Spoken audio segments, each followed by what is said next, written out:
My name is Sienna. I am 32 years old, and today I buried the only person who ever truly loved me, my grandmother Josephine. After the funeral, my father literally threw my suitcase onto the front porch in the pouring rain. He looked me dead in the eyes and announced that my grandmother had left no will. He declared himself the sole owner of her historic Atlanta estate and immediately handed the keys to my brother. "You will not get a single cent," he sneered. I just smiled and walked away. They had no idea that a stranger in a black luxury car was waiting for me at the end of the driveway, holding a document that would completely destroy their lives. Before I tell you how I dismantled my family's fake empire brick by brick, let me know where you are watching from in the comments below. Hit the like button and subscribe if you have ever been the scapegoat of your family and had to build your own success from nothing. The smell of fried chicken and collard greens drifted through the heavy mahogany doors of my grandmother's Buckhead estate. Inside, the traditional repast was in full swing. Atlanta's black elite gathered in their tailored morning clothes, holding crystal glasses and murmuring polite condolences. But I was not allowed inside to eat or mourn. My father Calvin stood blocking the entrance. He wore his custom funeral suit, his posture rigid with the arrogance of a man who believed he was untouchable. He shoved a manila folder into my chest. "Sign the waiver, Sienna, and get your cheap luggage off my porch. The estate belongs to the men of this family now." I stared at the legal document. The rain was just beginning to fall, spotting the expensive paper. "I am not signing anything, Dad," I said, keeping my voice dangerously steady. "Grandma left this house to the entire family. She told me so herself." A harsh, mocking laugh echoed from the foyer. My older brother Terrence strolled out onto the porch, sipping an expensive bourbon. He wore a designer suit he absolutely could not afford on his supposed finance consultant salary. "She told you a fairy tale because she felt pity for you," little sister Terrence sneered, leaning against the doorframe.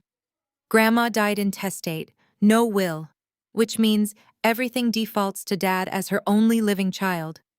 And Dad is transferring the deed to me."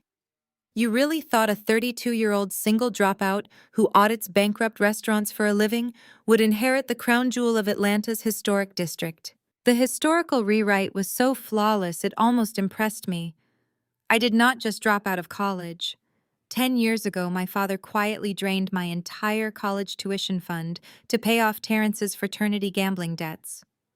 When my senior year tuition at Spelman College came due, the money was gone.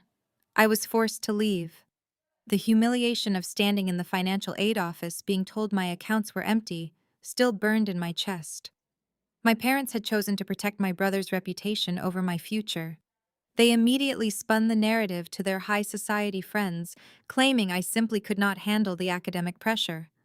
I let them believe their own lies, while I quietly built a career in corporate restructuring, cleaning up the exact kind of financial messes men like my brother created. "It is just practical, Sienna." The front door opened wider, and my sister-in-law Harper stepped out. She adjusted her pearl necklace, looking at me with that signature gaze of weaponized pity she had perfected.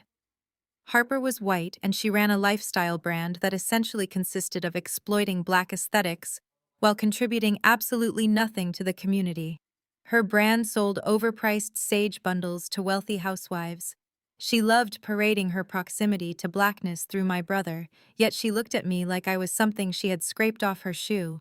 "Terrence and I have the twins to think about," Harper said, tilting her head in that condescending, soft-spoken way she used to pacify situations while simultaneously twisting the knife. "We need the capital from this house to secure their spots at the private academy. You do not have anyone relying on you." Actually, I was talking to the caterers inside. They are hiring dishwashers. I could put in a good word. Family helps family, right? I did not blink. I did not cry. I looked down at the pen my father was holding out to me like a weapon. "You are selling Grandma's estate?" I asked, looking directly at Terrence. "The property she fought the city council for 30 years to keep." "It is prime real estate, Sienna," my father barked, checking his gold watch. "A private equity firm out of New York made a cash offer, $20 million. It closes next week. Now sign the waiver relinquishing any potential contest rights, or I will have the security guards remove you from the premises." He pulled a crisp $100 bill from his money clip and let it flutter to the porch floor, landing right next to my scuffed suitcase. For the ride home, my father said coldly, "Do not ever show your face at our family gatherings again, until you learn your place." The heavy mahogany doors slammed shut in my face. The deadbolt clicked loudly, echoing over the sound of the approaching storm. I stood alone on the porch as the sky above Atlanta broke open. Heavy torrential rain began to pour, washing over the $100 bill at my feet. I did not reach for it. I grabbed the handle of my suitcase, my knuckles turning white, and began walking down the long, winding driveway. Every step I took was a physical rejection of the narrative they had forced upon me for 3 decades. The scapegoat, the failure, the collateral damage of Terrence's golden child existence. They thought I was a broken woman walking away in defeat. They thought they had finally gotten rid of the only person who could challenge their greed. As I reached the massive wrought iron gates of the estate, a sleek black luxury car pulled up silently to the curb, its tires hissing against the wet asphalt. The rear door opened. A man in an immaculate charcoal gray suit stepped out into the pouring rain, holding a large black umbrella. He was in his late 50s with sharp, calculating eyes and a demeanor that screamed old money and legal ruthlessness. He walked directly toward me, shielding me from the heavy rain. "Miss Sienna," he said, his voice a deep, resonant baritone. "My name is Elias Thorne. I apologize for the dramatic timing, but your grandmother was very specific about when and how I should approach you." I stared at him, wiping the cold rain from my forehead. "My grandmother? My father just told me she died without a will." Elias Thorne allowed a tiny, razor-sharp smile to touch the corner of his lips. He reached into the inner pocket of his suit coat and produced a thick envelope sealed with a heavy imprint of red wax. The insignia pressed into the wax was a familiar crest. Grandma Josephine's vintage signet ring. "Your father, with all due respect, is an arrogant fool," Elias whispered, handing me the heavy envelope. "Josephine did not leave a will because she did not own the estate when she died. She transferred it into a blind trust 10 years ago, and it is time to tell your family who the sole beneficiary and the absolute master of their financial fate really is. Shall we?" I slid into the leather interior of the Rolls-Royce, and the heavy door pulled shut, blocking out the pounding rain and the sight of the house that had just been stolen from me. The cabin was completely silent, isolated from the storm outside. Elias Thorne settled into the seat across from me and poured 2 glasses of sparkling water from a crystal decanter. He offered me one, but I shook my head. My mind was racing, trying to process the words he had just spoken on the porch. A blind trust. My grandmother. Elias pressed a button on the console and a privacy partition glided up, separating us from the driver. He did not waste time with pleasantries.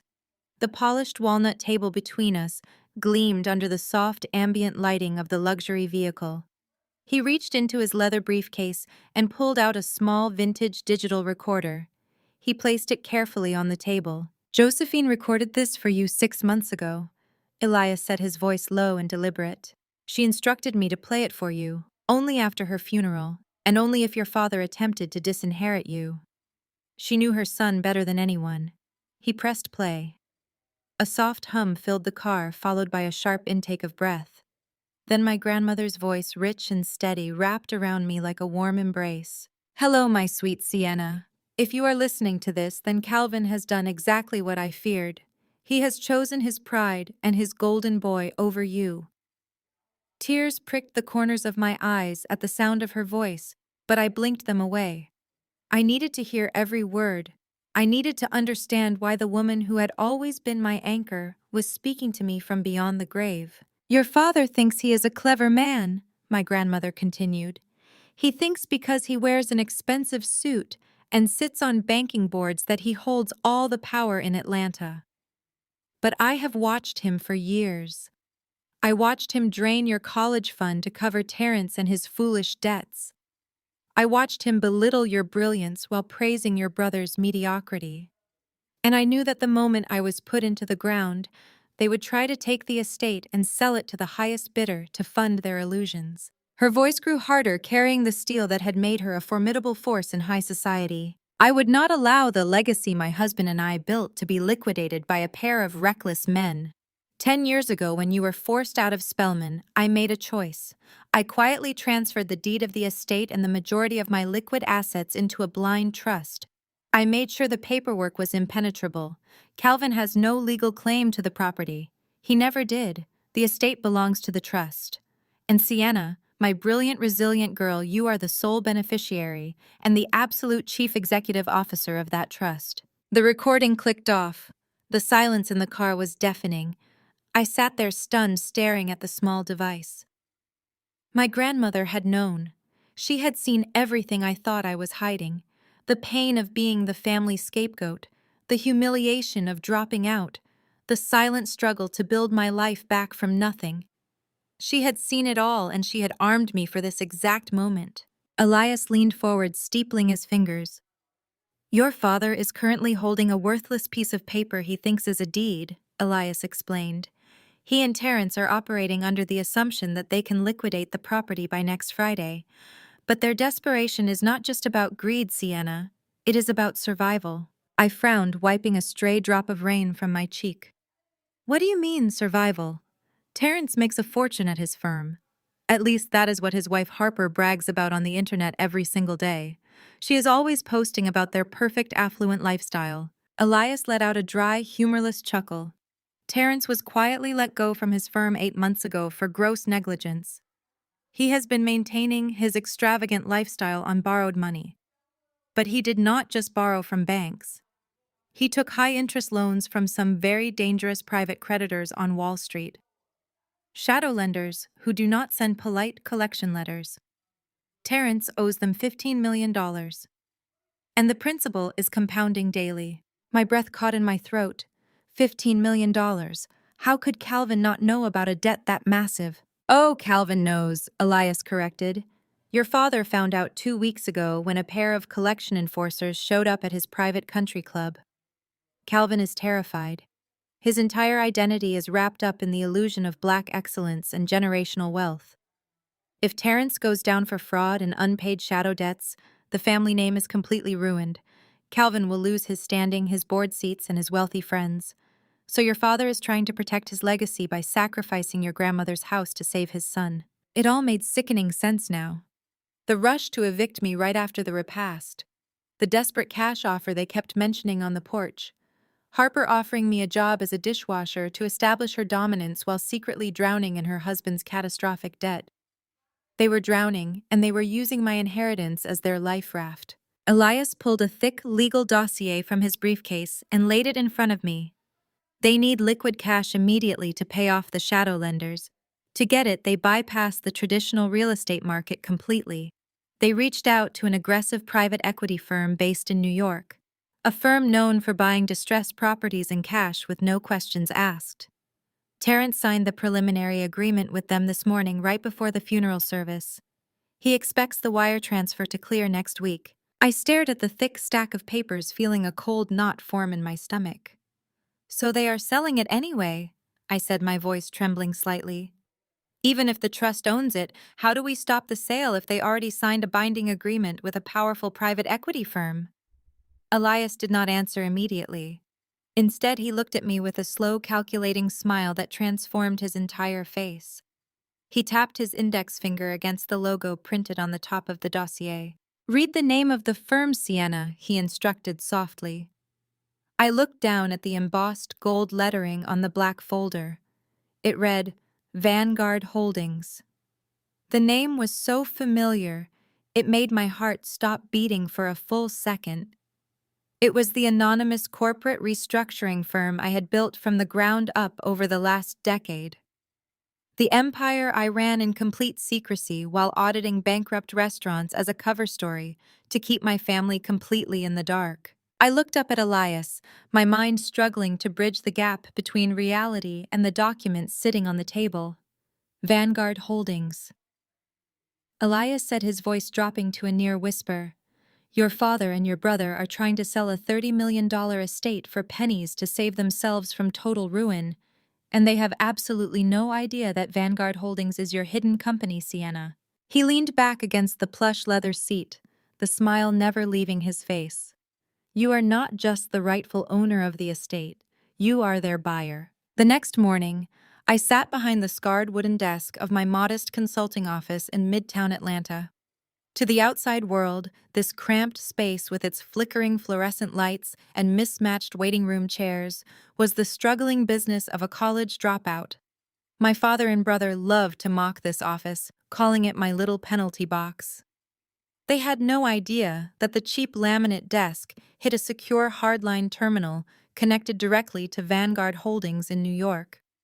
They did not know that the dusty filing cabinets were actually empty, because my real empire operated entirely in the cloud managing billions of dollars in corporate acquisitions. I was reviewing the terrifying financial profile of my brother Terrence when the flimsy front door of my office swung open, hitting the wall with a loud thud. My mother Valerie marched in carrying the scent of expensive floral perfume and absolute disdain. She wore a pristine white tailored suit that looked entirely out of place against my faded carpet. She did not bother to say hello. She simply wrinkled her nose at the smell of my brewing coffee and dropped a thick legal document onto my desk. "Sign it, Sienna," she commanded, crossing her arms. Her voice was tight with that familiar manufactured urgency she always used when covering up for my brother. "Your father and I have been talking.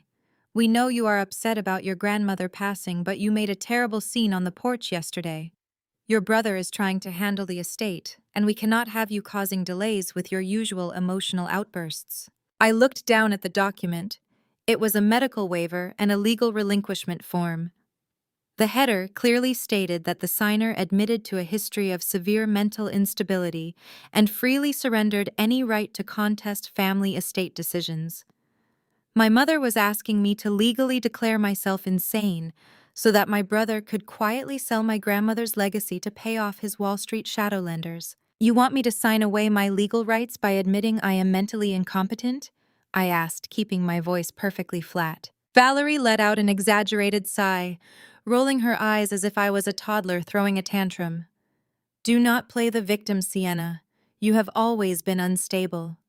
Remember when you completely fell apart during your senior year at Spelman and had to drop out? You could not handle the pressure then, and you certainly cannot handle the pressure of managing a historic property now. Terrence is a financial genius.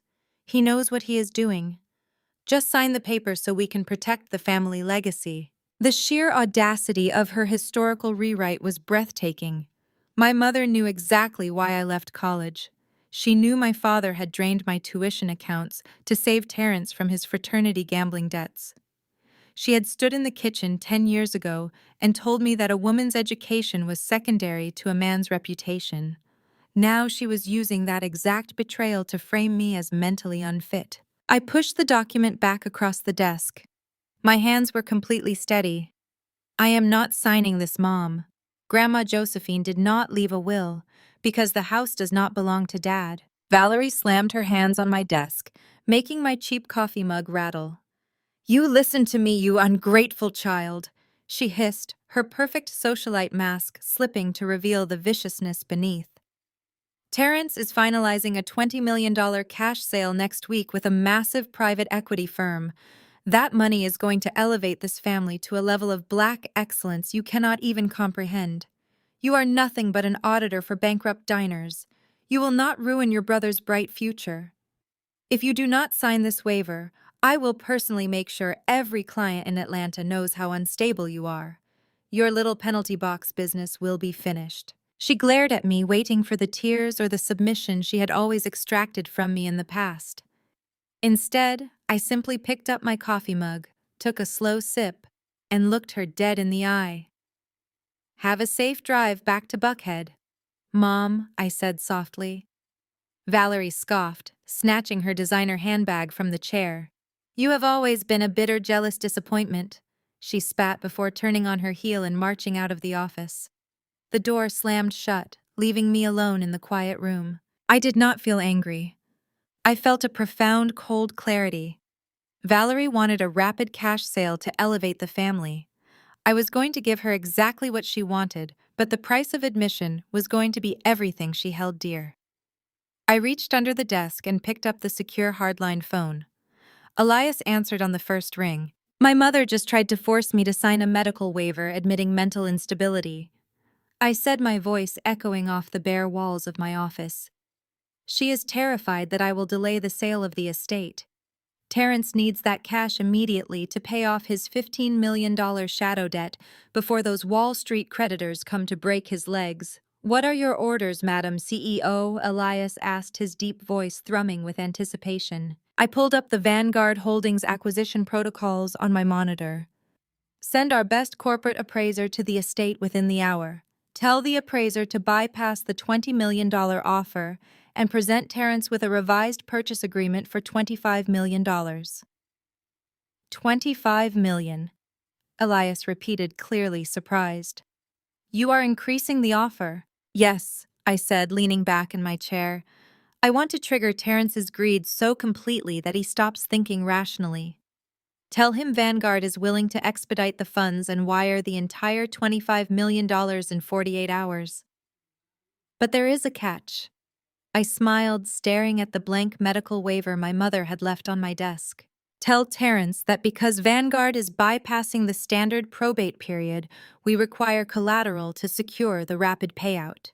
The collateral must equal the exact value of the bridge funds.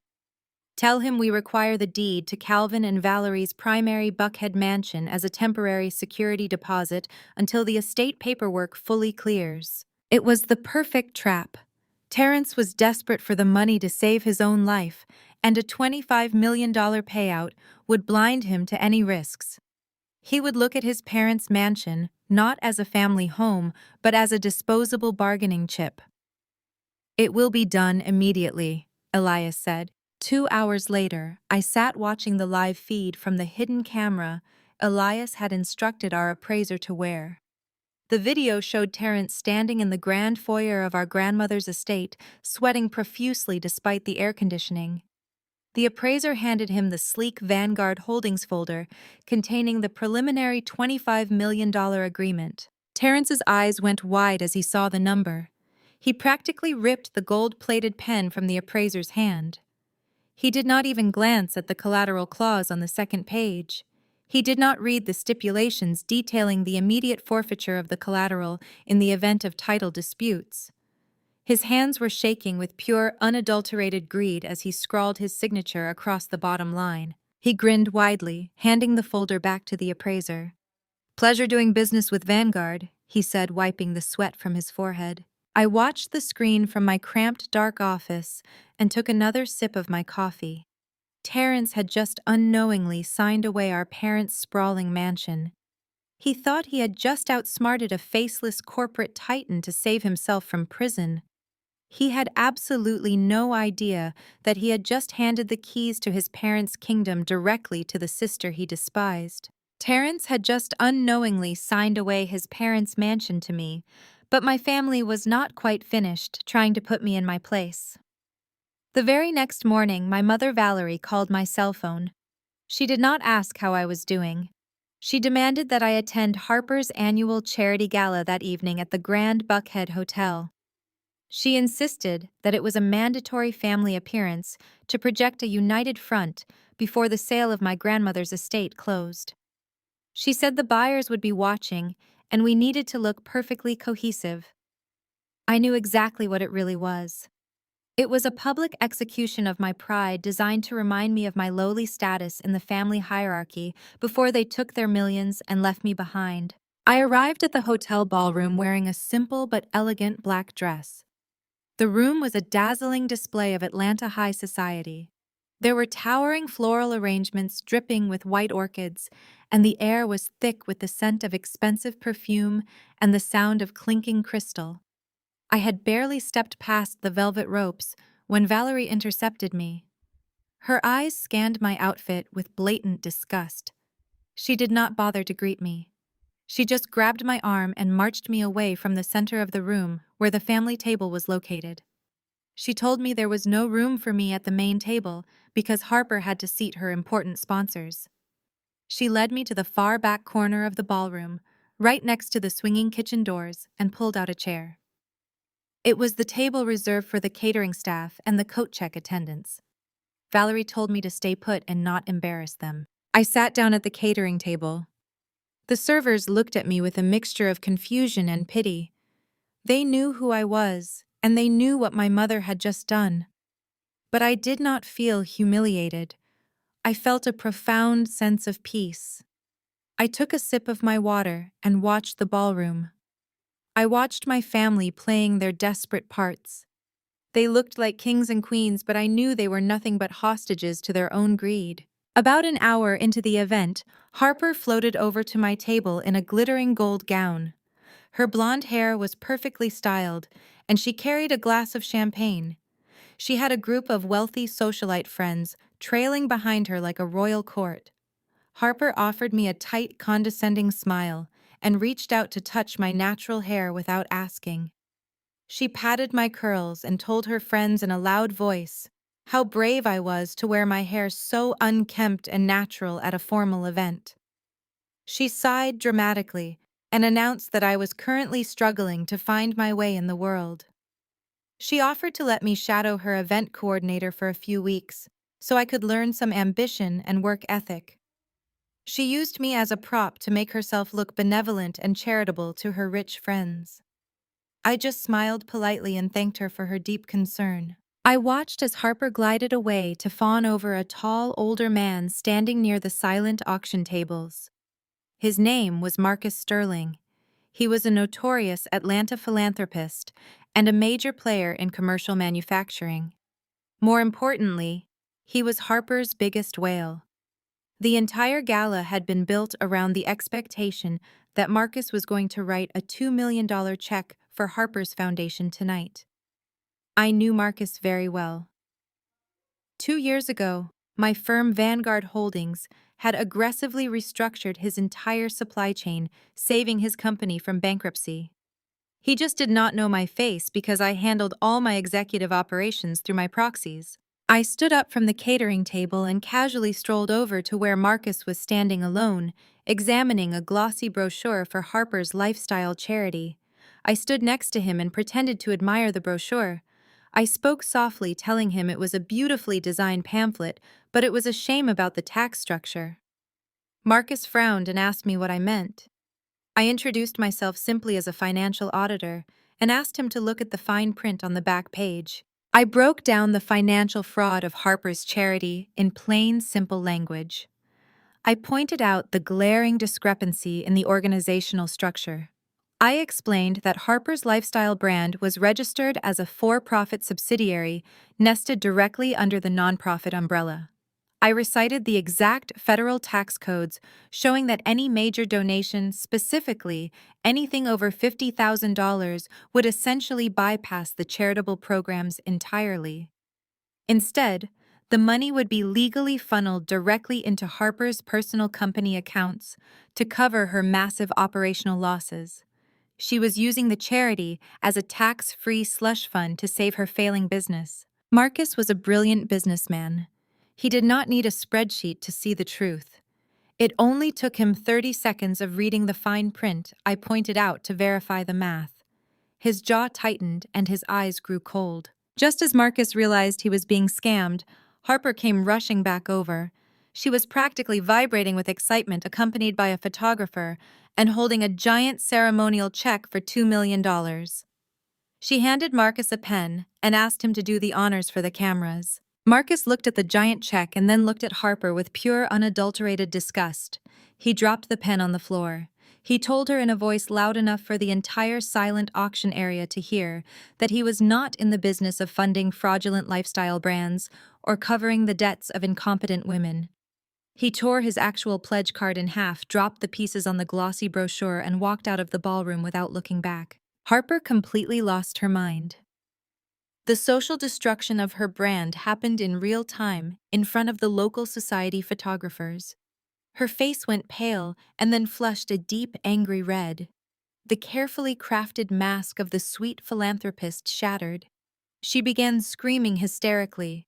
She pointed a shaking finger at me, causing a scene that drew the attention of the entire ballroom. She shrieked that I had ruined her life and sabotaged her charity out of pure jealousy. The music stopped. The clinking of glasses ceased. The entire room watched the golden couple publicly implode. But while Harper was screaming and Valerie was rushing over to do damage control, I did not look at them. I looked past the chaotic scene and locked eyes with my brother Terrence. He was standing near the bar, completely frozen. He was not looking at his hysterical wife. He was staring down at his phone, his face the color of ash. He looked like a man who had just been handed a death sentence. I knew exactly what he was looking at.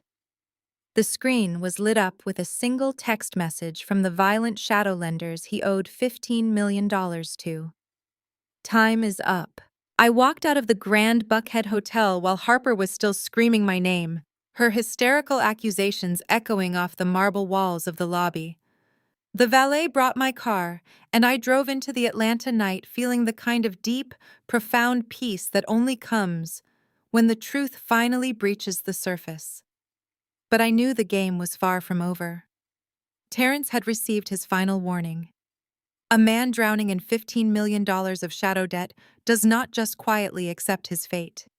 He thrashes.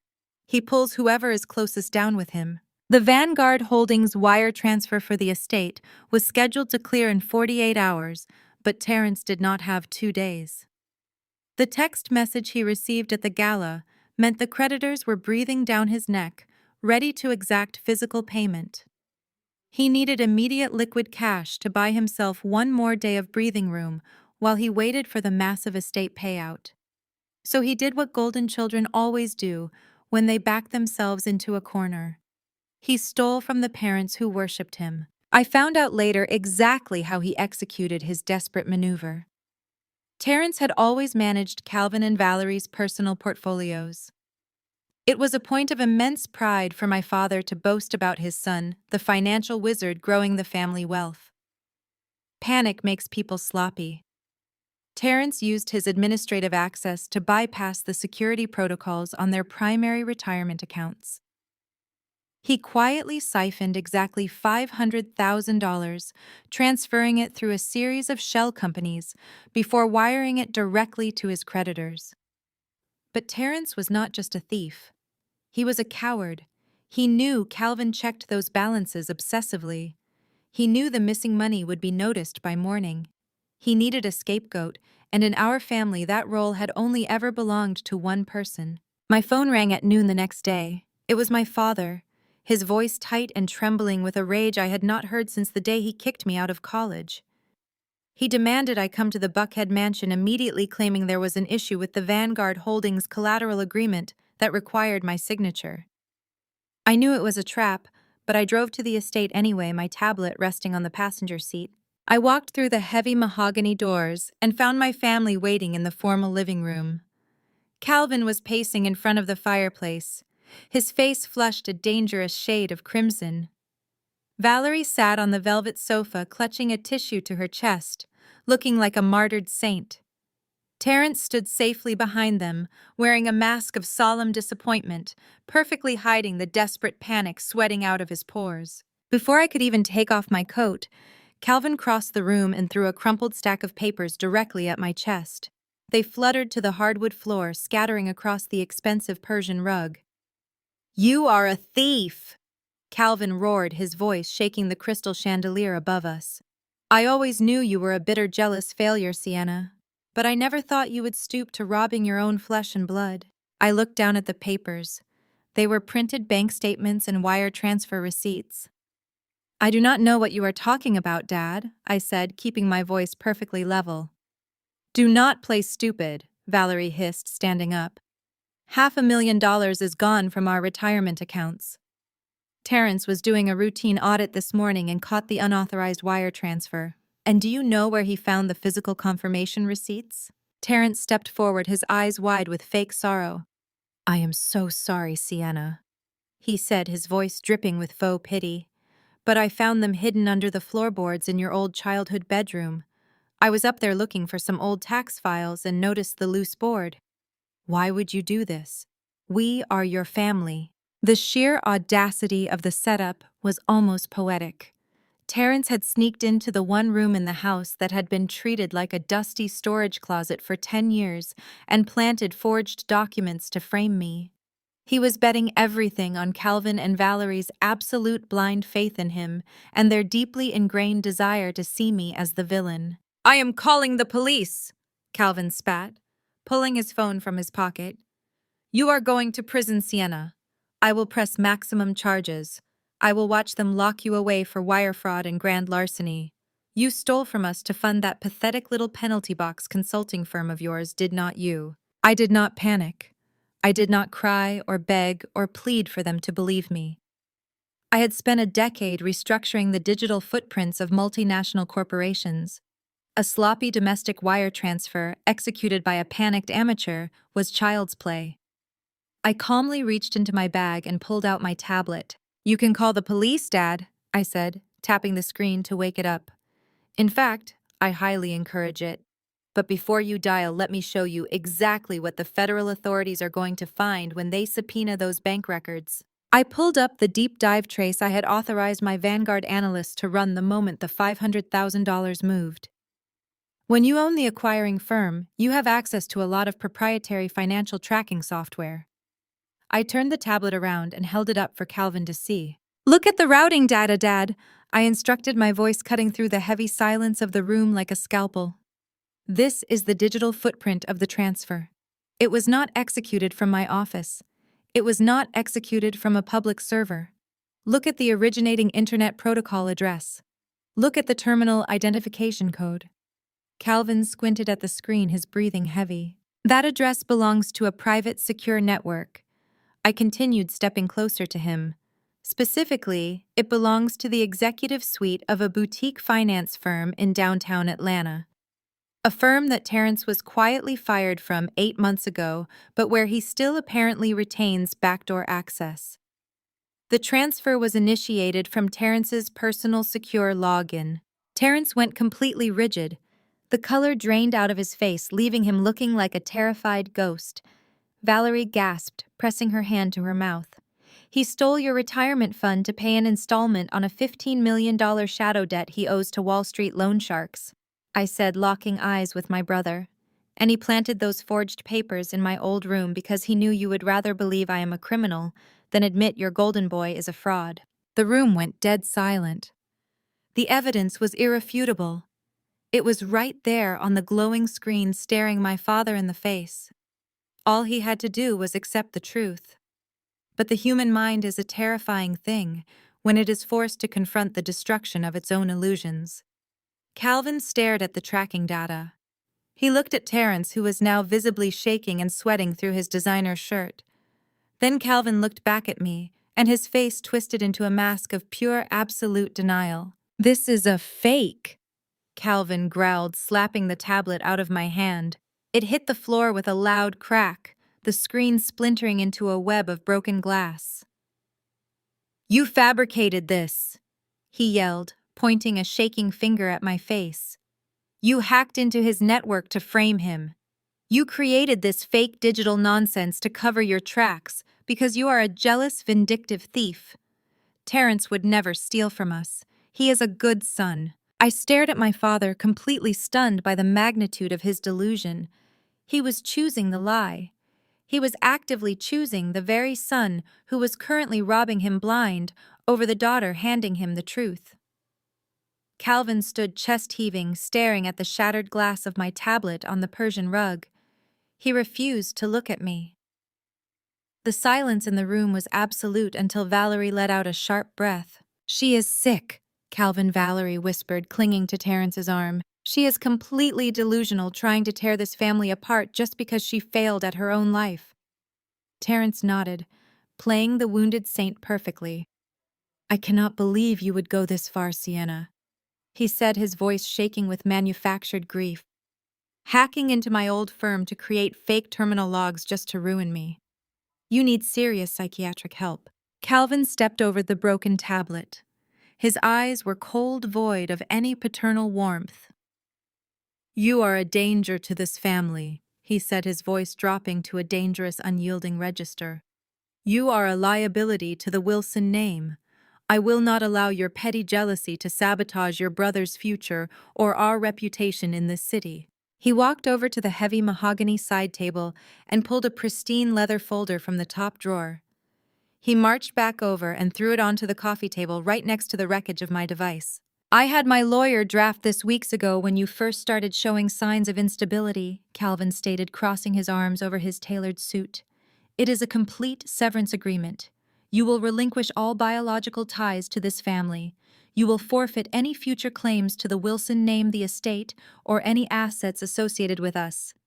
Sign it, and I will not press criminal charges for the $500,000 you stole from our retirement accounts to fund your failing little business. Refuse, and I will have the police drag you out of here in handcuffs right now." I looked down at the thick, unwatermarked paper. It was everything I had ever wanted. A legal shield protecting me from their inevitable massive downfall. They thought they were casting me out into the wilderness to suffer. They had no idea they were giving me the exact legal distance I needed to crush them without any collateral damage to my own reputation.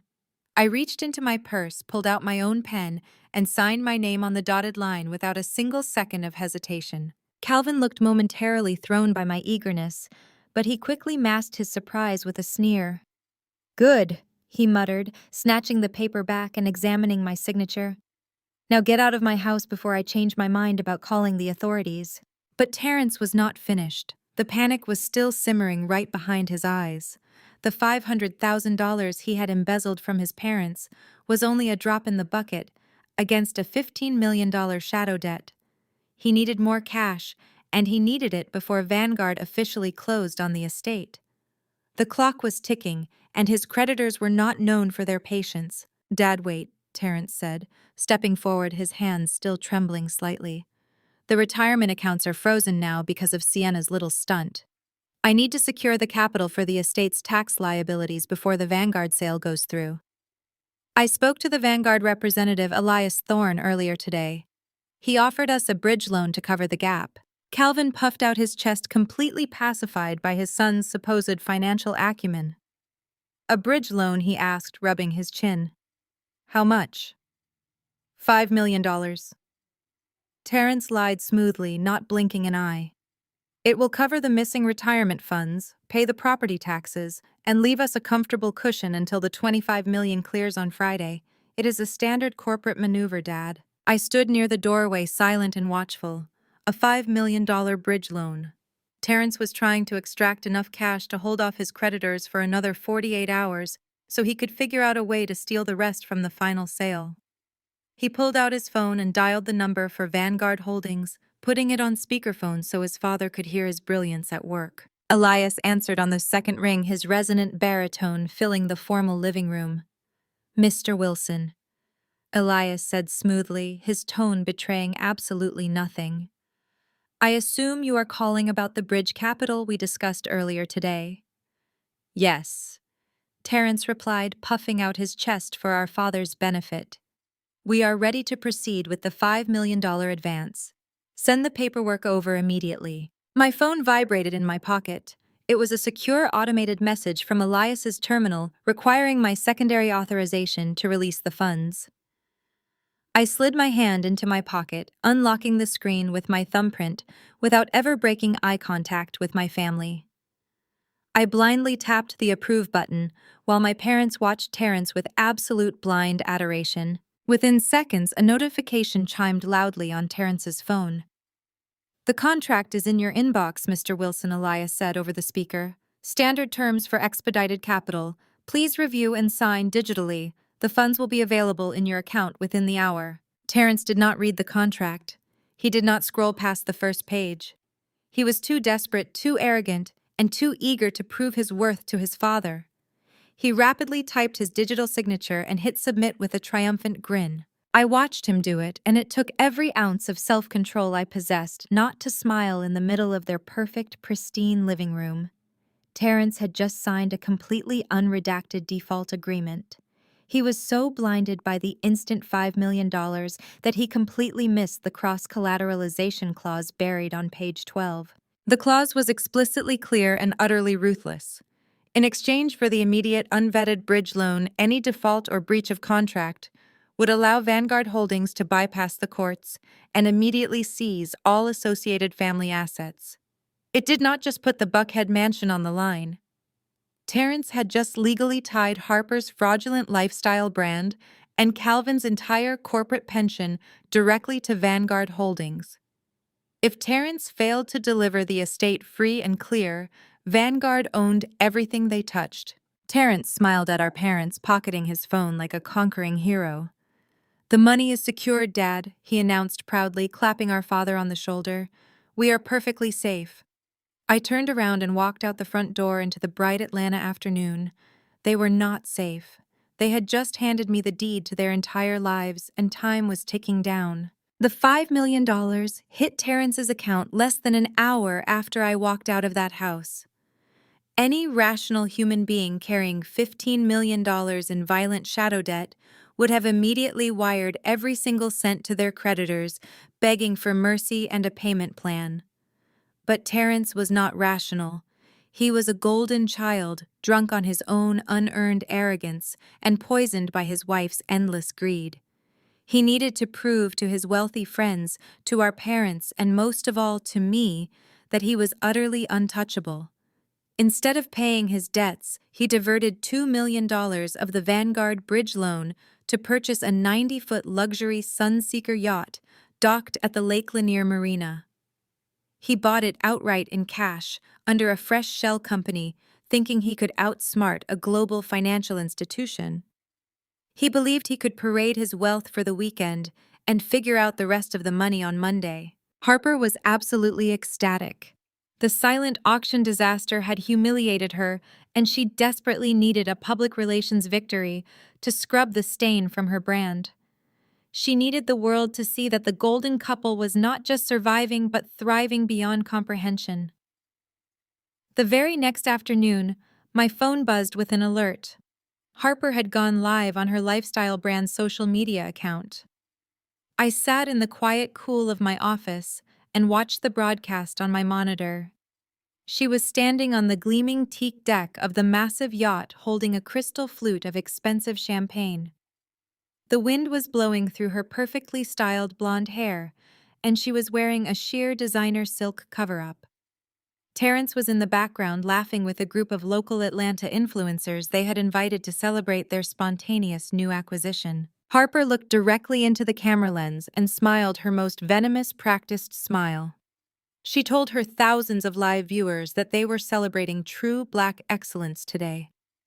She panned the camera around the luxury vessel, making sure to capture the custom leather seating and the fully stocked open bar, boasting about how hard they had worked for this incredible lifestyle. Then she took a sip of her champagne and let her voice drop into a tone of theatrical fake sympathy. She warned her audience to beware of toxic family members. She looked right at the camera and said, "Sometimes the people closest to you will try to drag you down out of pure, bitter jealousy." She said they will try to sabotage your blessings because they simply cannot handle seeing the winning side of the family live their best life. She was talking entirely about me, and she wanted everyone watching to know it. She laughed a sharp, cruel sound and told her followers that some people were just born to be miserable failures, while others were chosen by God to shine. I calmly closed my laptop and stood up from my desk. The Vanguard bridge loan contract that Terrence had so eagerly signed without reading possessed an airtight restricted use clause. It clearly stipulated that the advanced funds were exclusively allocated for the preservation and tax liabilities of my grandmother's estate. By diverting $2 million to buy a personal luxury watercraft, Terrence had not just breached a civil contract, he had committed textbook federal wire fraud. My proxy Elias Thorne had already triggered the automatic default clause the moment the money moved. The authorities had been notified. All I had to do was show up for the grand finale. I drove up to the marina just over an hour later. The afternoon sun was blindingly bright, reflecting off the water like shattered glass. The sound of heavy bass and loud, arrogant laughter echoed across the wooden docks. The new yacht was massive, a floating monument to Terrence's fatal delusion. I walked down the pier wearing a simple, elegant white linen suit. The private security guard standing at the boarding ramp tried to step in my way, but I just handed him a crisp $100 bill and told him I was family. He glanced at the money, stepped aside, and I walked right onto the lower deck. The music was deafening, but Harper spotted me almost immediately. Her fake, carefree smile dropped instantly, and her face flushed with absolute pure fury. She marched across the deck toward me, her high heels clicking aggressively against the teak wood.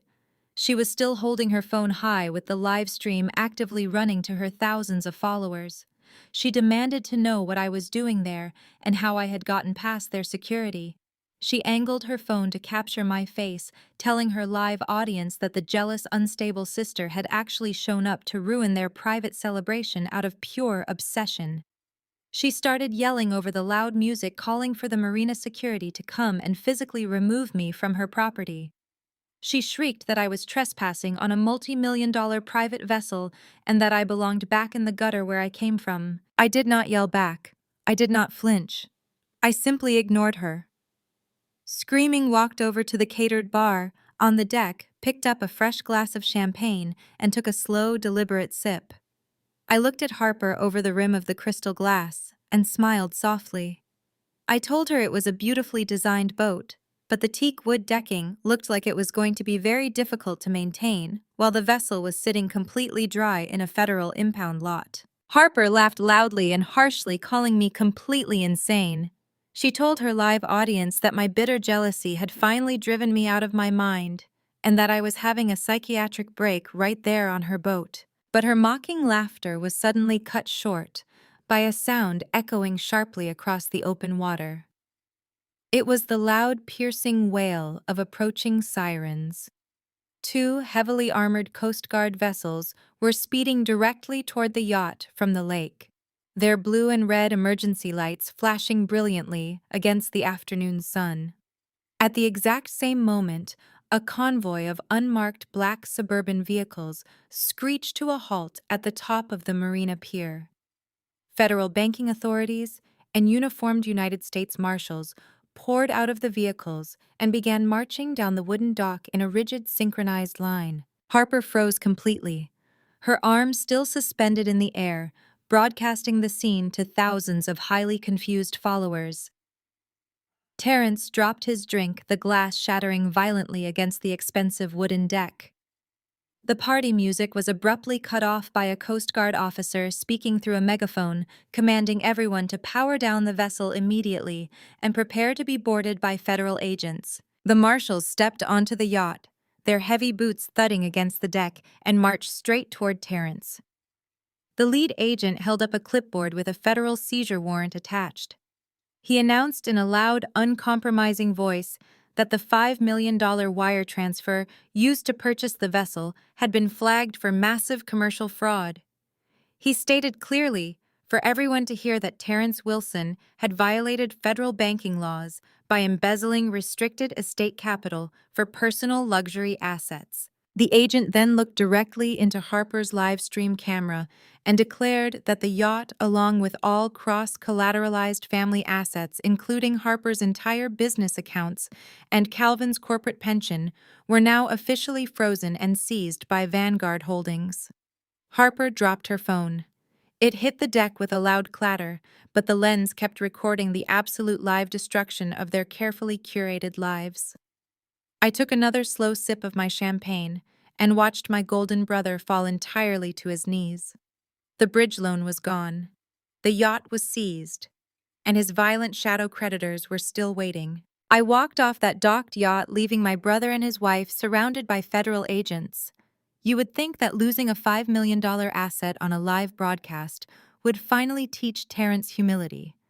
But golden children are conditioned to believe that they are always the victim. Within 24 hours of the seizure, Terrence went on the offensive.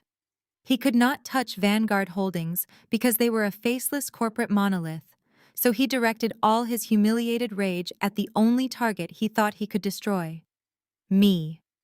He tapped into his extensive network of Ivy League fraternity brothers and Atlanta business connections. He started a vicious whisper campaign claiming my small independent consulting firm was running illegal hacking operations. He told his powerful friends that I was an unethical rogue contractor who had sabotaged his legitimate real estate deals out of pure sibling jealousy. The doors of Atlanta high society began to slam in my face almost immediately. 3 of my local decoy clients called to cancel their small retainer contracts, citing vague concerns about my professional reputation.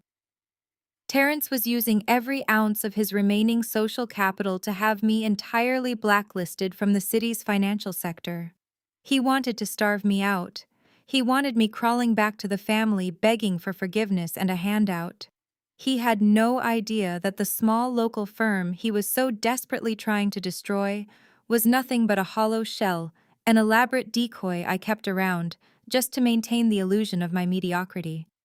He was burning his last remaining favors to attack a ghost, while my actual company Vanguard Holdings was already systematically dismantling his life. While Terrence was attacking my business, Valerie decided it was time to completely assassinate my character.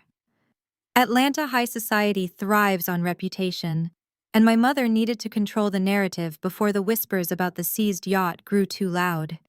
She organized a massive gathering at her exclusive Jack and Jill Country Club luncheon.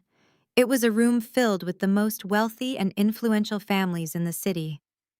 I was not invited, of course, but a friend of mine who managed the catering for the event kept her phone on an open line in her apron pocket so I could hear every single word. Valerie stood at the front of the grand ballroom, wearing a crisp white designer suit, acting the part of the tragic, heartbroken matriarch perfectly. I listened through the phone speaker as her voice trembled with perfectly manufactured tears. She told the room full of socialites that it was the hardest day of her life. She announced that she and Calvin had made the agonizing decision to publicly disown their delinquent daughter. She painted a picture of me as a deeply disturbed and jealous woman who had resorted to hacking and fraud simply because I could not handle Terrence and Harper's success. She cried fake tears as she claimed I had brought shame to the Wilson name and that they had to sever all ties to protect their safety and their sanity. The crowd murmured in deep sympathetic agreement. Calvin stood right beside her at the podium, wrapping a comforting arm around her shoulders, playing the stoic, protective husband. She was just reaching the climax of her tearful performance, begging her friends for privacy during this difficult family trial, when the heavy ballroom doors swung open. The room went dead silent. A man in a cheap gray suit walked straight past the velvet ropes, ignoring the protests of the country club staff. He did not care about the designer clothes or the wealthy stares. He marched directly up to the front podium, right into the middle of Valerie's tragic speech. He looked at my father and asked if he was Calvin Wilson. Calvin puffed out his chest, looking deeply offended by the interruption, and confirmed his identity. The man pulled a thick manila envelope from his briefcase and slapped it hard against Calvin's chest. "You have been served," the man announced, his voice carrying clearly across the silent ballroom. Calvin tore open the envelope, his face twisting in confusion. The paper inside was not a simple lawsuit. Because of the Vanguard bridge loan default that Terrence had blindly triggered 2 days ago, the cross-collateralization clause had been activated. The paper in Calvin's shaking hands was a notice of immediate foreclosure on their primary family mansion. Calvin stood completely frozen in the center of the grand ballroom as the process server walked away. The thick parchment of the foreclosure notice shook in his hands as the reality of the Vanguard Holdings default clause finally set in. Valerie stopped her fake crying instantly. Her carefully crafted mask of the martyred mother completely evaporated as the wealthy socialites around them began to whisper and point. My catering friend kept the phone line open in her apron pocket so I could hear the exact moment my parents realized they were about to lose their kingdom. Calvin grabbed Valerie by the arm and practically dragged her out of the exclusive country club, leaving their pristine reputation bleeding out on the marble floor. Back at the Buckhead mansion, panic had fully taken over. The $5 million bridge loan was gone. Harper's yacht was seized on live television, and now the bank was coming for the primary estate. Terrence was backed into an impossible corner with nowhere left to hide. His violent shadow lenders were threatening his life, and Vanguard was threatening his parents' home. Their only hope for survival was the $25 million payout from the sale of my grandmother Josephine's estate. But there was a massive legal roadblock standing directly in their way. When Calvin had forced me to sign that severance agreement relinquishing my ties to the family, he thought he was brilliantly protecting his assets from a delinquent daughter. What he did not realize was that by legally removing my name from the family trust, he had inadvertently frozen the entire estate sale. Vanguard Holdings required a unified family signature to release the funds. Because I was no longer legally recognized as a Wilson, the original title transfer was completely stalled in probate. Vanguard could not release the $25 million to Calvin and Terrence while the inheritance chain was broken. They were trapped by their own cruelty. Terrence knew they did not have the weeks or months it would take to untangle the probate courts. He needed that money today. So Terrence and Calvin made the most spectacular and fatal mistake of their lives. They decided they did not need me to sign anything at all. They convinced themselves that they just needed a piece of paper that proved I was never meant to inherit anything in the first place. Sitting in their crumbling mansion, they twisted their own morality to justify the ultimate crime.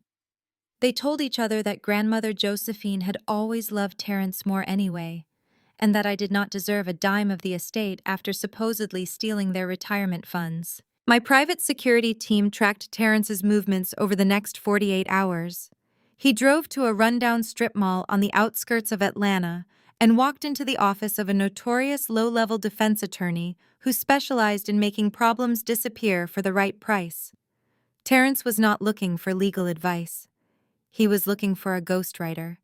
Together they drafted a brand new last will and testament for my grandmother. They backdated the document by 3 full years. The fake will explicitly revoked all previous agreements and named Terrence Wilson as the sole and exclusive heir to the entire estate.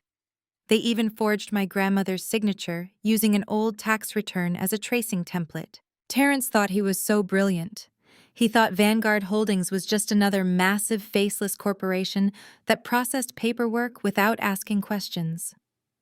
He assumed the acquiring corporate lawyers would take one glance at the notarized document, check the compliance boxes, and wire the $25 million directly into his personal bank account. He was completely blinded by his own desperate greed and his lifelong ingrained belief that the rules simply did not apply to the golden child. Terrence drove back to the mansion and scanned the forged documents into his computer. Without a single second of hesitation, he logged into the Vanguard acquiring portal and uploaded the fake will. He hit submit, thinking he had just saved the family legacy and outsmarted everyone. I was sitting in my glass-walled office overlooking the Atlanta skyline when the secure line on my desk chimed. It was Elias Thorne, my chief operations proxy for Vanguard Holdings. I answered the call and put it on speaker, leaning back in my leather chair. Elias did not bother with pleasantries. His voice was smooth and perfectly calibrated with predatory satisfaction. He told me that Terrence and Calvin had just officially uploaded the new documents to the Vanguard secure portal. I smiled, looking out at the city below me, watching the tiny cars moving through the streets. They actually took the bait, Elias said, his words crisp and clear through the speaker. They uploaded a completely fabricated document to bypass the probate freeze. I instructed Elias to verify the digital signatures and lock the files permanently in the main server vault. Terrence thought he was just cheating a standard corporate buyer to get his hands on some quick cash. He was so arrogant that he never bothered to read the Vanguard charter or look into the corporate structure of the company buying his grandmother's land. Vanguard Holdings was not just a private equity firm. It was registered as a federal blind trust. I took a slow sip of my coffee, feeling the cold absolute certainty of total victory wash over me. I told Elias to prepare the evidence brief and contact the authorities immediately. Because submitting a forged document in a local civil dispute is just a standard state crime, but intentionally submitting a forged legal document to defraud a federal blind trust is a federal felony. The federal machine moves with terrifying silence, But the financial destruction of my golden brother was deafeningly loud. It took exactly 3 hours for the reality of his seized accounts to completely shatter his perfect marriage. I was still sitting in my glass-walled office going over the final asset transfers with Elias when the heavy oak door flew open and slammed violently against the wall. Harper stormed in, looking like a manic pageant queen whose crown had just been set on fire. Her perfectly styled blonde hair was a frantic mess, and her eyes were wide with a deranged kind of panic. She had just tried to use her black card at a luxury boutique in Buckhead to buy a meaningless designer bag, and the terminal had declined it. She had called her private banker standing right there in the store only to discover that every single account tied to the Wilson name was locked, frozen, and legally drained to a zero balance. She marched across my thick plush carpet, pointing a shaking manicured finger directly at my face. She demanded to know what I had done to her husband and to her money. She was hysterical, screaming so loudly her voice cracked, echoing off the glass walls of my office.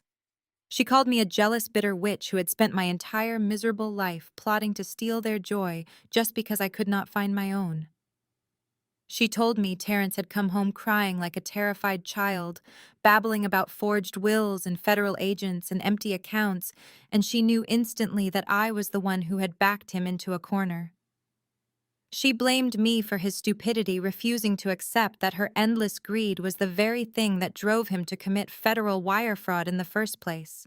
I did not blink. I did not rise from my leather chair. I just watched her unravel right there in the middle of my pristine office. Seeing that her screaming was having absolutely no effect on my composure, Harper's panic twisted into a dark, desperate malice. She realized that throwing a tantrum would not save her luxury lifestyle, so she decided to use the only weapon she thought she had left: blackmail. She stepped unnervingly close to my desk, leaning her weight over the smooth glass surface. Her voice dropped from a hysterical shriek into a venomous, calculated whisper. She told me she was going to call the police right this second and tell them I had brutally attacked her unprovoked. She raised her hands and threatened to drag her own sharp fingernails down her face and neck, to draw blood and tear her expensive silk blouse to shreds, to make it look like a vicious physical assault. She said she would go to every single media outlet in Atlanta, sobbing about how her mentally unstable sister-in-law had violently battered her out of pure spite. She leaned closer, smelling of desperation and expensive perfume, and told me she would utterly destroy whatever pathetic little consulting reputation I had left unless I immediately transferred $2 million into an untraceable offshore account so she could escape Terrence's mess and start over. I let her finish her psychotic little monologue. The absolute delusion rolling off her was deeply intoxicating. She really thought she still held power over me. I slowly opened the top drawer of my desk and pulled out a thick, pristine manila envelope. It was identical to the one the process server had slapped onto my father's chest just a day prior. I slid it across the smooth glass desk until it bumped gently against Harper's shaking hands. I told her to look inside before she started tearing her own clothes apart for an audience that no longer cared about her. Harper snatched the envelope with a furious scoff and ripped it open, her panicked eyes scanning the dense legal print. I sat back and watched the exact moment her breathing stopped. I explained the situation to her with the slow, patient tone you would use to discipline an unruly toddler. I reminded her about the $5 million bridge loan Terrence had so eagerly signed without bothering to read the fine print. I told her about the absolute cross-collateralization clause that legally tied all of his associated familial assets directly to Vanguard Holdings in the event of any contractual default. Harper stared at the paper, her face draining of all color, turning a sickly shade of ash. She was reading the names of her own shell companies, her private holding accounts, and the specific operating licenses for her precious luxury lifestyle brand. She gasped, stumbling backward, as if the stack of papers had physically burned her hands. I told her that when Terrence defaulted by diverting funds to buy that ridiculous yacht, and then submitting a forged federal document, Vanguard did not just seize his personal bank accounts. They seized absolutely everything his name had ever touched, including the massive commercial shadow debt her failing brand had been actively hiding from its investors for the last 3 years. She began to hyperventilate, clutching the legal documents to her chest like a shield that could somehow protect her from reality. She whispered frantically that her brand was her entire life, her identity, and her creation, and that a faceless corporate bank like Vanguard could not just take it from her without a fight. She begged me to help her fight the bank, completely unaware of the trap she was standing in. I stood up from my chair, moving with absolute calm, and walked around the glass desk, smoothing the lines of my tailored white suit. I stopped right in front of her, looking down at her terrified, trembling face. I told her she was completely and entirely wrong about who Vanguard Holdings actually was. I told her there was no faceless corporate bank sitting in a high-rise, waiting to liquidate her assets. I watched her eyes widen in absolute unadulterated horror as the realization finally clicked into place behind her tear-filled eyes. I smiled at Harper, letting the total weight of my victory crush whatever was left of her pride. I own your company now, I said, my voice perfectly calm and completely unyielding. You work for me. Get me a coffee. Harper stood frozen, her mouth opening and closing silently as the reality of my words crushed the last ounce of defiance out of her body. She did not scream or throw a tantrum this time. She simply turned around on her expensive designer heels and walked out of my glass office, moving like a hollowed-out shell of a woman. She never did get me that coffee, but I considered her total submission an acceptable substitute. While Harper was busy watching her lifestyle empire dissolve into my corporate portfolio, Terrence was experiencing his own private descent into madness. Vanguard Holdings had gone completely silent. The $25 million estate payout was supposed to be wired into his account immediately after he uploaded the forged will. But days had passed, and his bank balance remained devastatingly low. His shadow creditors were no longer making polite, threatening phone calls. They were leaving physical reminders at his country club and sending aggressive associates to park outside his luxury apartment building. Terrence was sweating. He knew that if Vanguard delayed the payment by even one more week, his creditors would stop sending warnings and start taking violent action. Terrence could not understand why Vanguard was stalling. He was so blinded by his own arrogance that he never suspected they had forwarded his forged document to federal investigators. He just assumed it was typical corporate bureaucracy slowing down his payout. Desperate and terrified, he decided he could no longer wait on Vanguard. He needed immediate liquid cash, and he needed someone willing to overlook the minor details of a complicated estate transfer. He reached out to his most discreet fraternity brothers, begging for an introduction to a private buyer. He needed someone with deep pockets who operated outside the heavily regulated banking system. His desperate networking finally yielded a lead. A wealthy European tycoon who was looking to aggressively expand his real estate portfolio in the American South. This mysterious investor was notoriously private, but had a reputation for closing massive cash deals in a matter of hours. Terrence jumped at the opportunity. He arranged a highly confidential meeting at an exclusive cigar lounge in downtown Atlanta, a place where the lighting was dim and the conversations were heavily guarded. Terrence arrived at the lounge wearing his sharpest tailored suit, trying desperately to mask the sheer panic radiating from his every movement. The tycoon was already waiting in a private leather booth.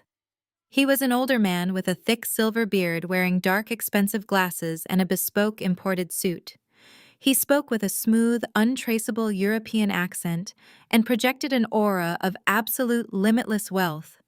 Terrence sat down and immediately launched into his pitch. He offered to sell my grandmother Josephine's estate directly to the tycoon for $30 million.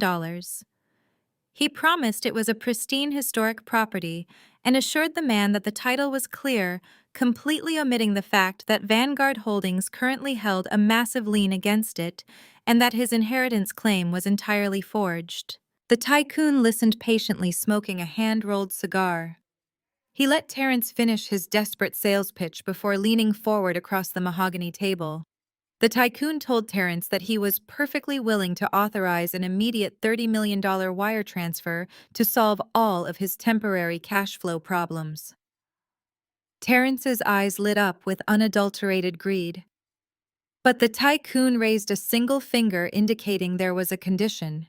He explained that because the estate was still technically tied up in probate court and Vanguard Holdings was hovering around the perimeter, he required a personal collateral guarantee to secure the cash advance.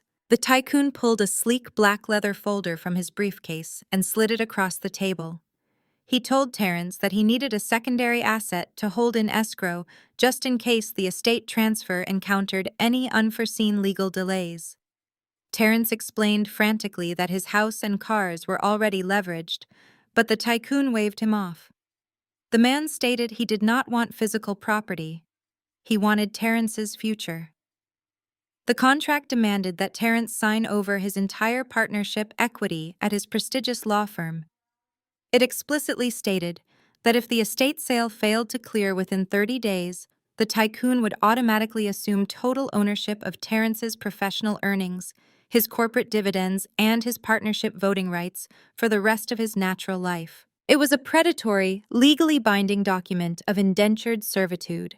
A rational attorney would have recognized the catastrophic danger and walked away immediately. But Terrence was drowning, and this man was tossing him a $30 million life preserver. Terrence convinced himself that the estate sale was guaranteed to go through anyway once he cleared the Vanguard mess. He pulled a solid gold pen from his jacket pocket and signed his name on every single line of the contract, binding his entire future to a man he had met just 20 minutes ago. The tycoon smiled, collecting the documents, and promised the funds would be released by morning. Terrence practically sprinted out of the cigar lounge. He drove straight to our parents' failing mansion to brag to Calvin. He found our father pacing in the study, agonizing over the foreclosure notice. Terrence proudly announced that he had just outsmarted Vanguard Holdings and secured a $30 million private buyout.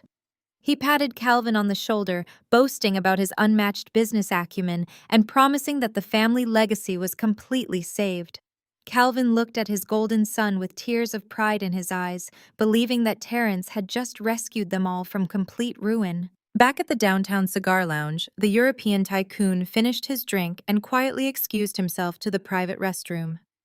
He locked the heavy wooden door behind him and walked over to the marble sink. He turned on the cold water and splashed his face. Then he reached up and pulled off the thick silver beard, setting the expensive theatrical prop on the counter. He took off the dark glasses, revealing a much younger, sharper face. He pulled a secure encrypted phone from his jacket pocket and dialed a direct line.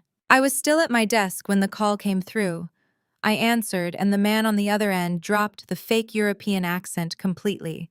It was Elias Thorne's top corporate fixer, a brilliant actor I had hired to play the phantom investor. He told me the operation was a complete success. He said Terrence did not even bother to read the personal guarantee clauses before signing his life away.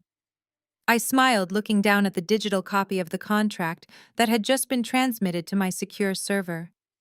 Terrence thought he had found a secret billionaire to save him from Vanguard.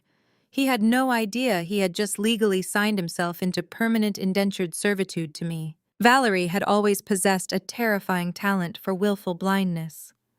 While Calvin was tearing the Buckhead mansion apart, looking for some imaginary legal loophole to save their home from the Vanguard foreclosure, Valerie slipped quietly into Terrence's private study.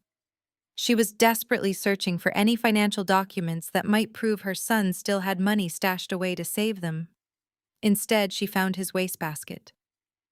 Terrence was arrogant, and he was sloppy. He had left the torn pieces of tracing paper, the discarded rough drafts of my grandmother's forged signature, and the legal boilerplate of the fake will sitting right there in the trash. Valerie smoothed out the crumpled papers on the mahogany desk and stared at the undeniable proof of federal fraud. A normal mother would have been absolutely horrified. A normal mother would have confronted her son and demanded he fix the catastrophic crime he had just committed. But Valerie just walked over to his heavy stone fireplace, struck a match, and watched the evidence burn to ash. She was going to protect her golden boy at all costs, and she knew exactly who she needed to sacrifice to do it. My phone buzzed early the next morning. It was a text from a number I had long since blocked, but the message popped up through a secondary hidden app Valerie had somehow tracked down. She begged me to meet her at a worn-down diner on the outskirts of the city, far away from the country clubs and the luxury boutiques. It was a cheap, greasy spoon with sticky vinyl booths and flickering fluorescent lights, the exact kind of place my mother would normally rather die than be caught dead in. That setting alone told me how utterly desperate she was. I arrived wearing a perfectly tailored navy suit, taking a seat across from her. Valerie looked completely unraveled. Her designer dress was wrinkled and she had hidden her face behind oversized dark sunglasses, looking like a paranoid fugitive. The moment I sat down, the fake tears began to flow. She reached across the sticky table trying to grab my hands, but I pulled them back, resting them casually on my lap. She sobbed quietly, dabbing her eyes with a cheap paper napkin, putting on the maternal performance of a lifetime. She told me she knew about the Vanguard situation and the new will. She whispered that Terrence had made a terrible, desperate mistake out of pure love for the family legacy. She looked at me with those pleading, manufactured tears and told me that Vanguard was investigating the document. Then she asked me for the ultimate favor. Valerie begged me to take the fall. She leaned in, smelling of stale coffee and expensive perfume, and told me that since I had already relinquished the family name, I had no social reputation left to protect. She said Terrence was a brilliant young man with a bright, beautiful future ahead of him. He was a father, a husband, and the sole heir to the Wilson empire. She sobbed, saying that a fraud charge would ruin his life. But if I went to Vanguard and confessed to forging the will myself as a final act of bitter revenge against the family, Terrence would be completely saved. She promised that if I just took the prison sentence, Calvin would secretly pay for my legal defense and make sure I was comfortable when I got out. I sat there listening to the woman who gave birth to me ask me to go to a federal penitentiary just so her golden son could get away with stealing my inheritance. I did not feel angry. I did not feel sad. I just felt a profound, chilling emptiness where a daughter's love used to be. I looked her directly in the eyes and calmly told her no. I watched the fake tears instantly dry up. I kept my voice completely level as I dismantled every single lie she had ever told herself. I told her that her precious golden boy was a fraud, a failure, and a desperate criminal who had just sold his own soul to cover his staggering debts. I told her that she had spent 30 years coddling weakness and punishing strength, and now she was sitting in a cheap diner watching her entire empire burn to the ground because she raised a son who could not survive in the real world without a handout. Valerie completely snapped. The fragile mask of the grieving mother shattered into a million pieces, leaving only the vicious, bitter woman underneath. She leaned across the table, her face contorted with absolute malice. She stopped whispering and started screaming, drawing the attention of everyone in the diner. She told me I was a cold, unlovable mistake. She spat the words at me, her voice trembling with pure hatred, telling me I had always been an ugly, jealous child who ruined everything I touched. She screamed that she never wanted me, that I was a stain on her perfect family, and that I deserved to rot in a cell for what I was doing to her beautiful son. She ranted wildly about how she had personally burned the tracing paper and the drafts in Terrence's study to protect him, and that she would gladly lie under oath to destroy me if I tried to expose him to the authorities. I let her scream. I let her pour out every ounce of venom she had held inside for decades. When she finally ran out of breath, her chest heaving and her face flushed purple, I slowly reached into my purse. I pulled out my phone and placed it gently on the sticky diner table right between us. The screen was brightly lit, showing an active, ongoing call. I smiled at her, tapping the glass screen with one perfectly manicured finger. I told her, "Thanks, Mom. My proxy, Elias, just recorded this entire confession of your complicity in the forgery and your attempt to bribe a federal witness." Valerie's face went entirely white as she stared at the glowing screen, realizing she had just handed federal investigators the exact proof they needed to put her in a cell right next to her golden boy. The Thanksgiving table was set with heavy silver and crystal that the Wilson family was desperately trying to keep out of the hands of the bankruptcy courts. I watched as Valerie held court at the head of the table, her face bright with a sickeningly triumphant smile. They were all completely convinced that Terrence's secret deal with the European tycoon would finalize tomorrow, allowing them to pay off their mounting debts and keep their crumbling status intact. Terrence was radiating a repulsive kind of arrogance, leaning back in his chair, while boasting about how he had single-handedly outmaneuvered the corporate suits at Vanguard Holdings. He kept mentioning how his new partner was a visionary who saw the true value of the Wilson estate, something the short-sighted fools at Vanguard had completely failed to grasp. Calvin was busy pouring expensive wine for everyone, his hands shaking ever so slightly as he toasted to his son's brilliance. They were already planning how to spend the imaginary $30 million, including an immediate trip to the south of France and a down payment on a new private jet. Every single one of them was drunk on their own delusion, completely detached from the reality that the bank had already foreclosed on their primary assets. They looked at me with a mix of pity and annoyance, as if my mere presence in the room were a stain on their perfect evening. Valerie snapped her fingers at me while I was leaning against the sideboard waiting for the main course to end. She demanded that I get up and clear the dirty dinner plates because the catering staff had already left for the night. She told me to stop looking so miserable and try to be useful for once in my life, since I was clearly not contributing to the family's success. I did not say a word. I simply walked over to the table, picked up the discarded heavy porcelain plates, and carried them to the kitchen sink. I could hear them laughing and joking behind me, their voices bright and cruel, as they speculated about whether I would ever be able to find a decent job or if I was destined to remain a failed dependent forever. I walked back into the dining room carrying a large platter of pumpkin pie topped with expensive whipped cream. I moved around the table, setting a slice in front of each person.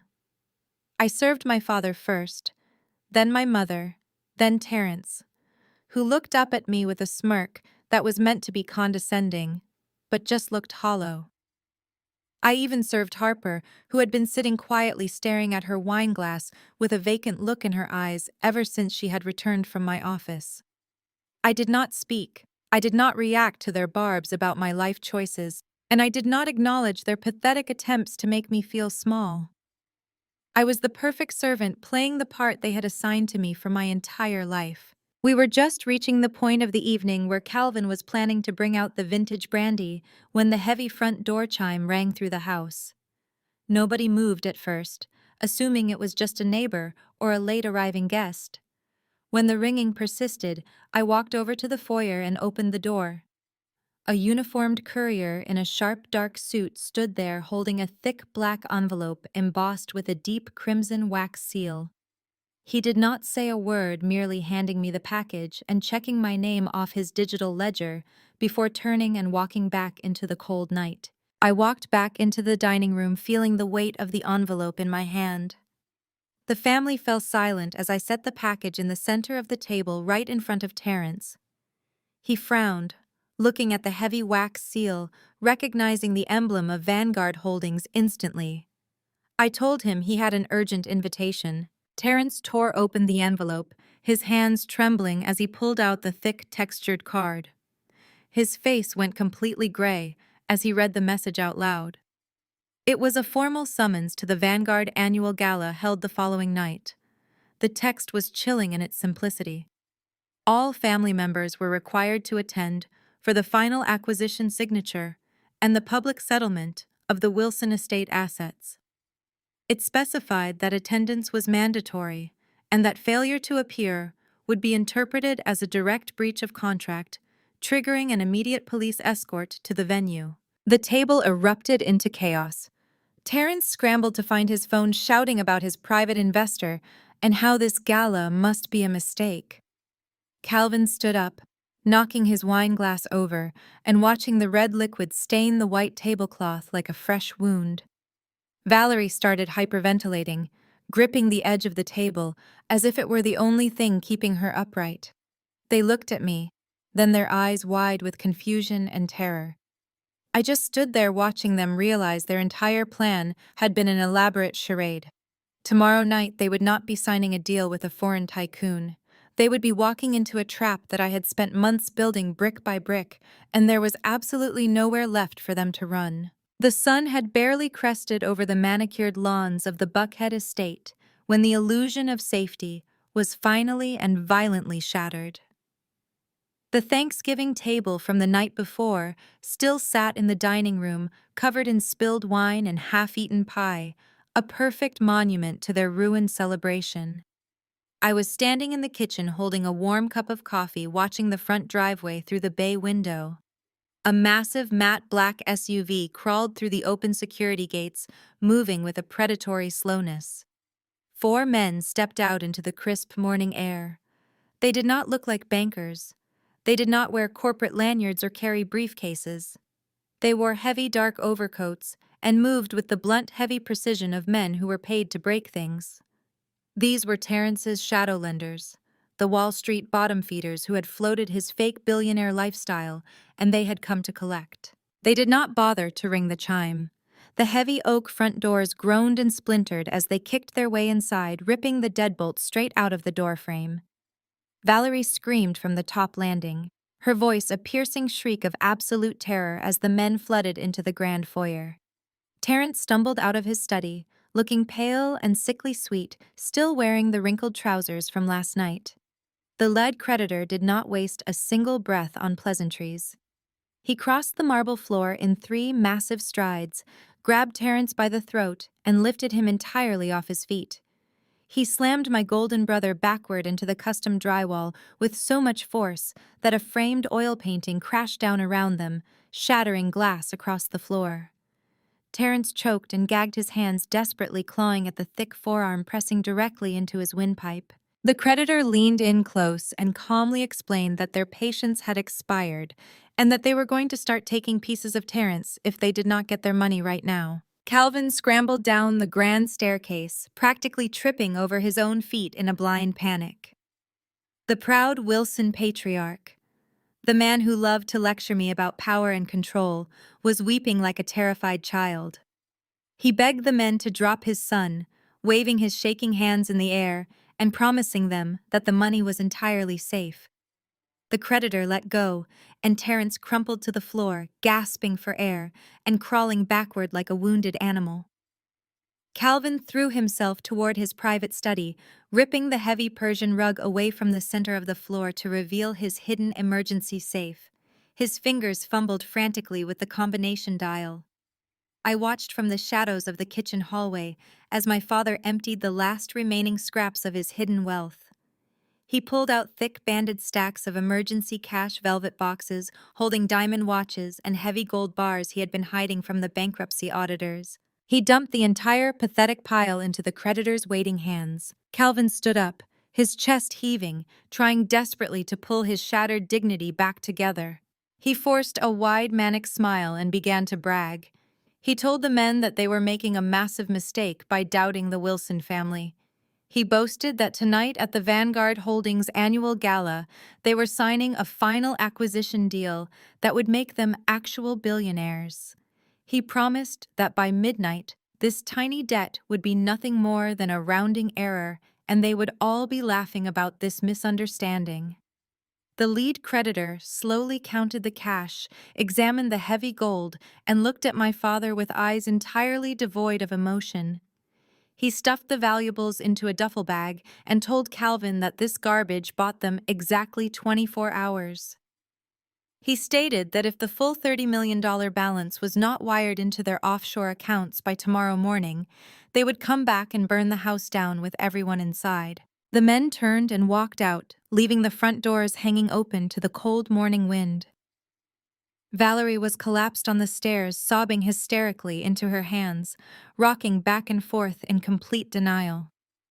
Terrence slowly pulled himself up off the marble floor, wiping a thin trail of blood from his split lip. He was shaking violently, but the profound delusion in his head was still fully intact. He somehow convinced himself that he was still in control. He saw me standing quietly in the hallway, witnessing his total degradation.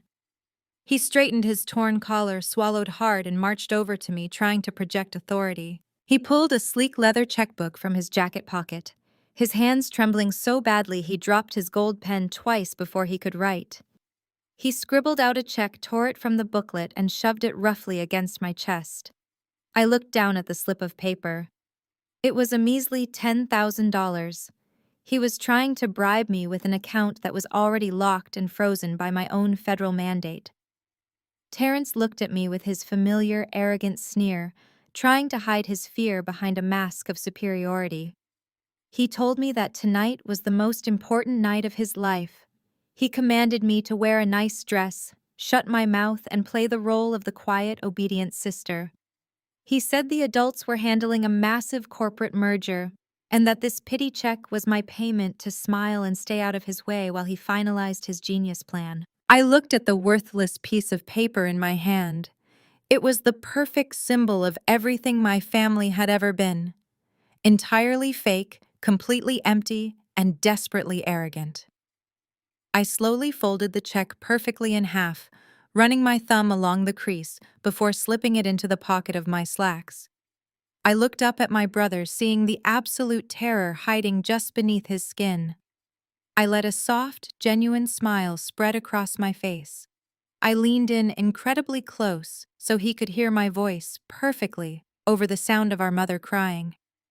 I told him I would not dream of causing a scene. I whispered that I could not wait to see him get exactly what he deserved tonight. Terrence swallowed hard, stepping back from me as if he had just been burned. He spun around and marched upstairs, hollering at the remaining staff to prepare his formal wear.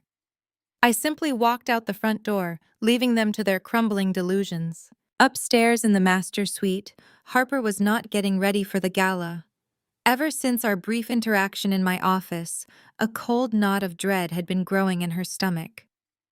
While Terrence was busy getting assaulted in the foyer, she had slipped into his private study and opened his unlocked laptop.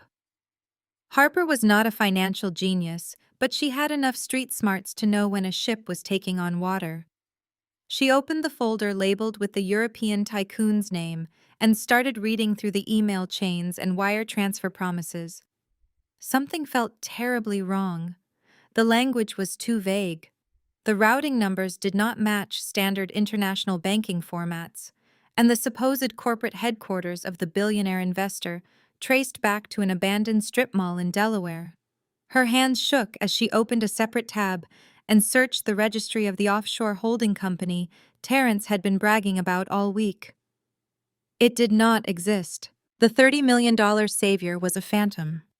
Whether it was a scam run by a third party or a desperate fabrication Terrence had invented to keep Calvin from completely losing his mind, did not matter. The money was not real, and Vanguard Holdings was waiting for them tonight. Harper sprinted down the hallway and pushed her way into Terrence's dressing room. He was standing in front of a full-length mirror, frantically tying a silk bow tie. His skin was clammy and he was muttering to himself about profit margins and showing up the corporate elite. Harper grabbed his arm and spun him around, her voice cracking as she told him the truth. She begged him to listen, explaining that the investor was fake, that the routing numbers were dead ends, and that if they walked into that Vanguard gala tonight, they were walking straight into federal prison. Terrence completely snapped. His eyes went wide and wild, filled with a terrifying manic energy. He ripped his arm away from her grip and backed her into the closet door, pointing a trembling finger in her face. He accused her of being just like the rest of the world, completely unable to comprehend his brilliant strategic mind. He told her she was a paranoid fool who did not understand high-level corporate acquisitions. He was screaming now, spit flying from his lips, insisting that the $30 million was already secured, and that tonight he would be crowned the king of the Atlanta financial district. Harper stared at the man she had married, realizing there was nothing left behind his eyes but pure, unadulterated madness. The delusion had entirely consumed him. She did not argue. She simply nodded, slowly backed out of the room, and walked straight to her own closet. She pulled down a leather duffel bag and began throwing her most expensive items inside. Designer shoes, jewelry, watches, anything she could easily pawn. She booked the first available first-class ticket out of Atlanta on her phone, heading for a quiet coastal town in Mexico where the Wilson name meant absolutely nothing. She slipped out the back door, ordered a premium rideshare, and sped toward the international airport, leaving her husband to his inevitable destruction. Harper arrived at the departure terminal, her heart pounding against her ribs. She dragged her heavy bag to the priority check-in counter, pushing her passport across the polished counter. The attendant smiled politely and tapped away at the keyboard, asking for a credit card to cover the last-minute international booking fees and the oversized baggage surcharge. Harper handed over her platinum black card, the one tied directly to the Wilson family corporate accounts. The attendant swiped it and frowned. She tried it again, then politely informed Harper that the card had been declined. Panic flared in Harper's chest. She dug into her designer purse and pulled out a gold card, then a titanium travel card, handing them over one by one. Declined, declined, declined. The attendant looked at her with a mixture of pity and suspicion, explaining that every single account linked to her profile had been frozen by the primary holding company. Harper stood frozen in the middle of the bustling airport. She realized with a sickening wave of horror that Vanguard Holdings controlled the credit lines. Sienna controlled the credit lines. There would be no escape to Mexico. She was completely trapped in Atlanta, bound to the sinking ship, just in time to drown with the rest of them. Back at the Buckhead estate, the atmosphere was thick with a toxic mix of fear and arrogance. Calvin was standing in his own dressing room, adjusting the cuffs of his bespoke tuxedo. He was staring at his reflection, practicing his posture, jutting his chin out to look like the untouchable patriarch he used to be. He was muttering his speech under his breath, planning exactly how he would walk into the Vanguard Gala and demand respect from the board of directors. He still believed they held the upper hand.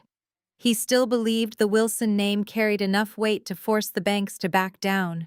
Valerie walked into the room wearing a dark velvet evening gown, her eyes still red and puffy from crying all morning. Calvin turned to her and smiled a tight plastic expression.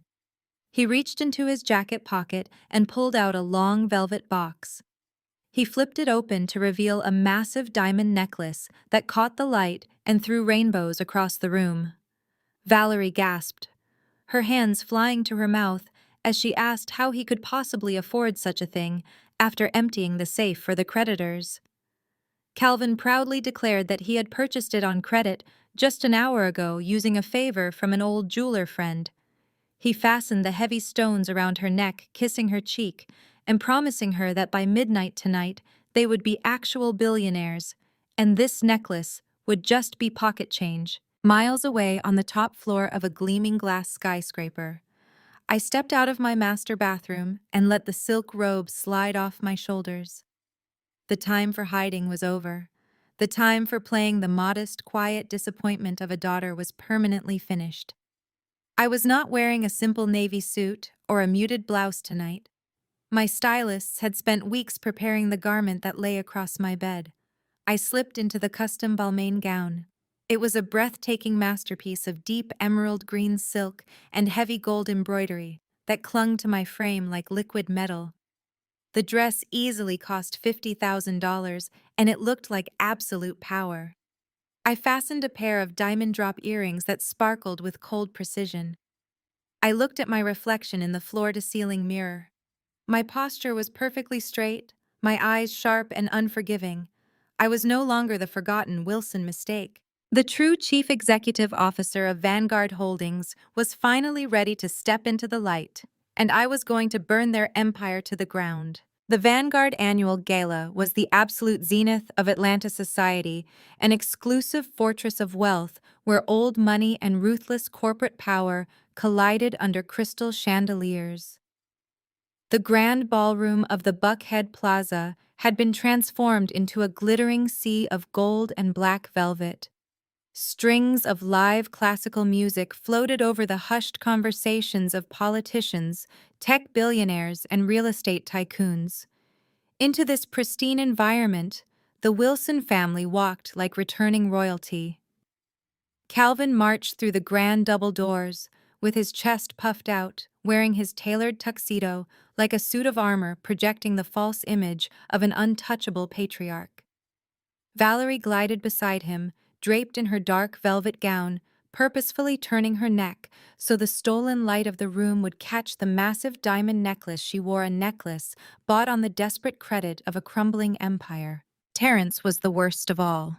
He strutted into the ballroom with a nauseating smirk on his face, acting as if the entire event had been thrown in his personal honor. He immediately began flagging down passing waiters, grabbing expensive champagne, and clapping the shoulders of confused banking executives who barely remembered his name. He was manic, his eyes darting around the room, looking for the phantom European investor who was supposed to hand him $30 million and crown him the king of the city. Trailing a few steps behind him, Harper looked like a prisoner walking toward a firing squad. She was sweating bullets, her face pale and her hands trembling as she clutched a designer purse that she now knew was funded by entirely frozen accounts. She kept darting her eyes toward the exits, trapped in a nightmare of her husband's making, knowing the walls were about to close in, but completely powerless to stop it. I waited until they were thoroughly embedded in the center of the room before I made my entrance. When I stepped through the gilded archways of the ballroom, the atmosphere immediately shifted. The heavy emerald green silk of my balmain gown caught the light perfectly, the gold embroidery flashing like a warning sign to anyone paying attention. I did not shrink. I did not look down, and I did not carry the heavy burden of being the unlovable Wilson disappointment. I walked with the absolute authority of a woman who owned every single brick in the building. The loud chatter near the entrance began to die down as people turned to look. Elite investors and board members who actually knew the truth about Vanguard Holdings parted like the Red Sea, offering me respectful nods and hushed greetings as I moved through the crowd. It did not take long for Terence to spot me. He was standing near an ice sculpture holding court with two minor city officials when his eyes locked onto my emerald dress. His arrogant smile vanished instantly, replaced by a flash of pure, hateful panic. He excused himself aggressively, pushing past a waiter to intercept me before I could get any closer to the center of the room. Calvin and Valerie noticed the commotion and quickly hurried over their faces, twisting with identical expressions of disgust. Terence stepped directly into my path, his face flushed red with barely contained rage. He hissed at me through gritted teeth, demanding to know what I was doing, wearing something so expensive, and why I was parading around the front of the room instead of hiding in the back, like he had explicitly ordered. I simply smiled at him, a calm, chilling smile that only made him angrier. Valerie grabbed my arm, her perfectly manicured nails digging into my skin, whispering furiously that I was going to ruin the most important night of their lives. Calvin told me to get out of sight immediately before the Vanguard executive saw the family embarrassment making a fool of herself. Terence decided he was not going to leave this to chance. He spotted the head of event security, a massive, imposing man in a dark suit standing near the main stage. Terence snapped his fingers and aggressively waved the man over, raising his voice so the surrounding guests could hear. He pointed a shaking finger at me and told the security chief that I was a crashing interloper who did not belong there. He demanded that they throw his dropout sister out of the building immediately, claiming I had snuck in to ruin a multi-million-dollar corporate merger. Calvin nodded in agreement, puffing out his chest and telling the guard to remove me quietly so as not to disturb the real guests. Harper stood frozen behind them, her eyes wide with terror, waiting for the axe to fall. The head of security stopped right in front of us. Terence crossed his arms, a triumphant, vicious smirk spreading across his face as he waited for me to be dragged out into the cold night. But the security chief did not even look at Terrence. He did not acknowledge Calvin or Valerie. Instead, he turned his massive frame directly toward me and bowed his head in a gesture of absolute profound respect. He ignored the sputtering protests of my brother and extended his arm toward the glowing center of the ballroom. He told me in a clear, carrying voice that my table was ready. Terrence's smirk melted off his face as the security chief gently guided me past my stunned family. He escorted me directly to the elevated VIP section cordoned off by velvet ropes. It was the single most important table in the entire room, marked with a heavy gold placard, reserved strictly for the chief executive officer of Vanguard Holdings. I glided past the ropes and took my seat at the head of the empire. I looked back through the crowd and watched as the reality of the situation finally hit them. Calvin's jaw dropped completely open, his face draining of all color, while Terrence just stood there, staring at the gold placard like a man who had just watched his own executioner walk into the room. The low hum of wealthy chatter slowly faded as the crystal chandeliers dimmed, casting a warm golden glow across the massive ballroom. A single spotlight cut through the darkness, illuminating the grand stage at the far end of the room. Elias Thorne stepped up to the acrylic podium, adjusting his microphone with the practiced ease of a man who held the financial fate of everyone in the room. He smiled, looking out over the sea of faces before his eyes flicked briefly toward my table. He welcomed the distinguished guests to the Vanguard Holdings annual gala, speaking eloquently about legacy vision and the future of Atlanta real estate. Then he announced the primary event of the evening, the finalizing of the acquisition of the historic Wilson estate. He extended his arm toward the crowd, inviting Calvin and Terrence to join him on stage to execute the final ceremonial signature. For a split second, my father remained frozen, still staring at me, sitting behind the CEO's placard. But the seductive pull of public recognition was simply too strong for Calvin's ego to resist. He swallowed hard, straightened his bespoke jacket, and forced a tight, professional smile onto his face. He grabbed Terrence by the shoulder, practically dragging his catatonic son through the crowd and up the carpeted stairs. As Calvin stood before the microphone, he actually had the audacity to preen, puffing out his chest and waving modestly to the applauding audience of bankers and politicians. He looked like a man who had miraculously survived a shipwreck, entirely unaware that he had just climbed aboard a raft made of lead. Elias let the applause die down completely before he spoke again. He announced that a deal of this magnitude required the signature of the ultimate authority at Vanguard Holdings. He spoke about the CEO's relentless drive, her unparalleled strategic vision, and her deep personal connection to the city. Then Elias turned his gaze directly to the center of the room and invited the founder and chief executive officer of Vanguard Holdings to the stage. I stood up slowly, the heavy emerald silk of my custom Balmain gown pooling elegantly around my feet. The spotlight instantly tracked my movement, following me as I walked past the velvet ropes of the VIP section. A low murmur rippled through the elite crowd as they watched the discarded Wilson daughter ascend the stairs. The heavy silence that followed was broken only by the sharp click of my heels on the polished wood. As I reached the center of the stage, I stepped up to the podium right next to my father and my brother. A sharp screech of microphone feedback echoed through the cavernous ballroom, making Calvin physically flinch and step back. The sheer absolute shock radiating from my family was palpable. Calvin's face had gone an ashen gray, his jaw working silently as his mind desperately tried and failed to comprehend the reality standing right in front of him. Terrence looked like he was going to vomit, his manic energy completely drained away, leaving only a terrified shell of a man staring at me with wide, unblinking eyes. Down on the floor, Valerie had actually covered her mouth with both hands, looking as if she had just seen a ghost. Hiding in the shadows near the back doors, Harper watched the scene unfold with wide, terrified eyes, knowing her frozen credit cards were just the beginning of the nightmare. I did not look at the crowd.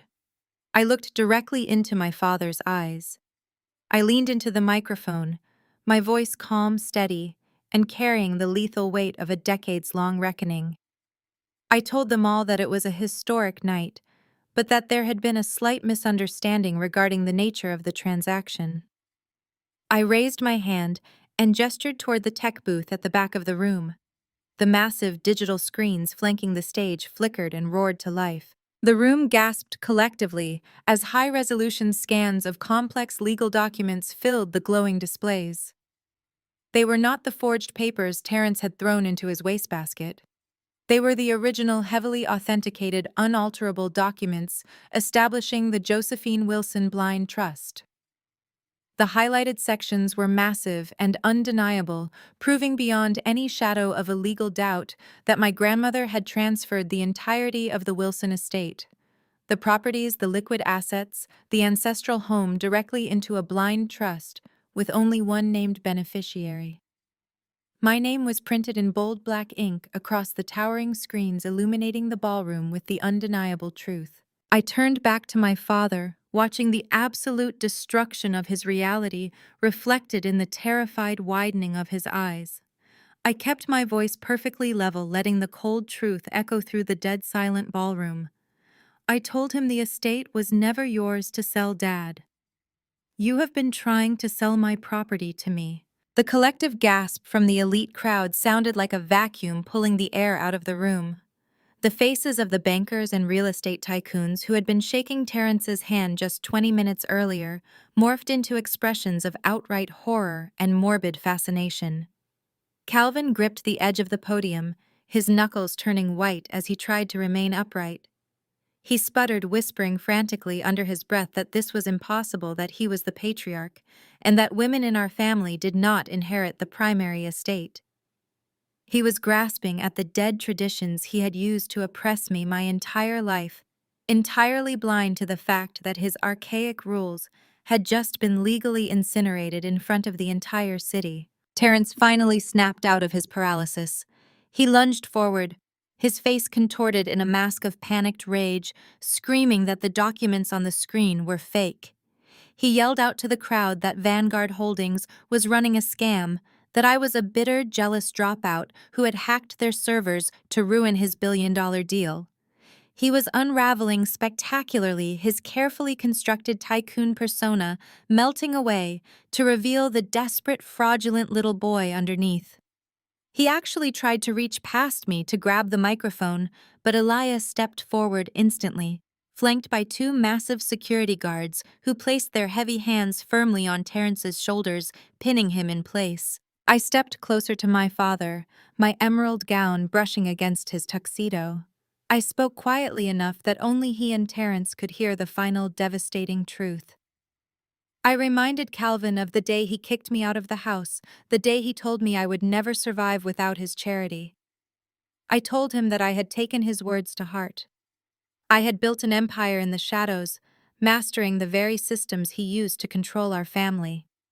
While he was funding Terrence's reckless failures and Valerie's empty social climbing, I was silently buying up their debts, acquiring their mortgages, and watching them dig their own graves. Vanguard Holdings was not a random corporate predator coming to strip their assets.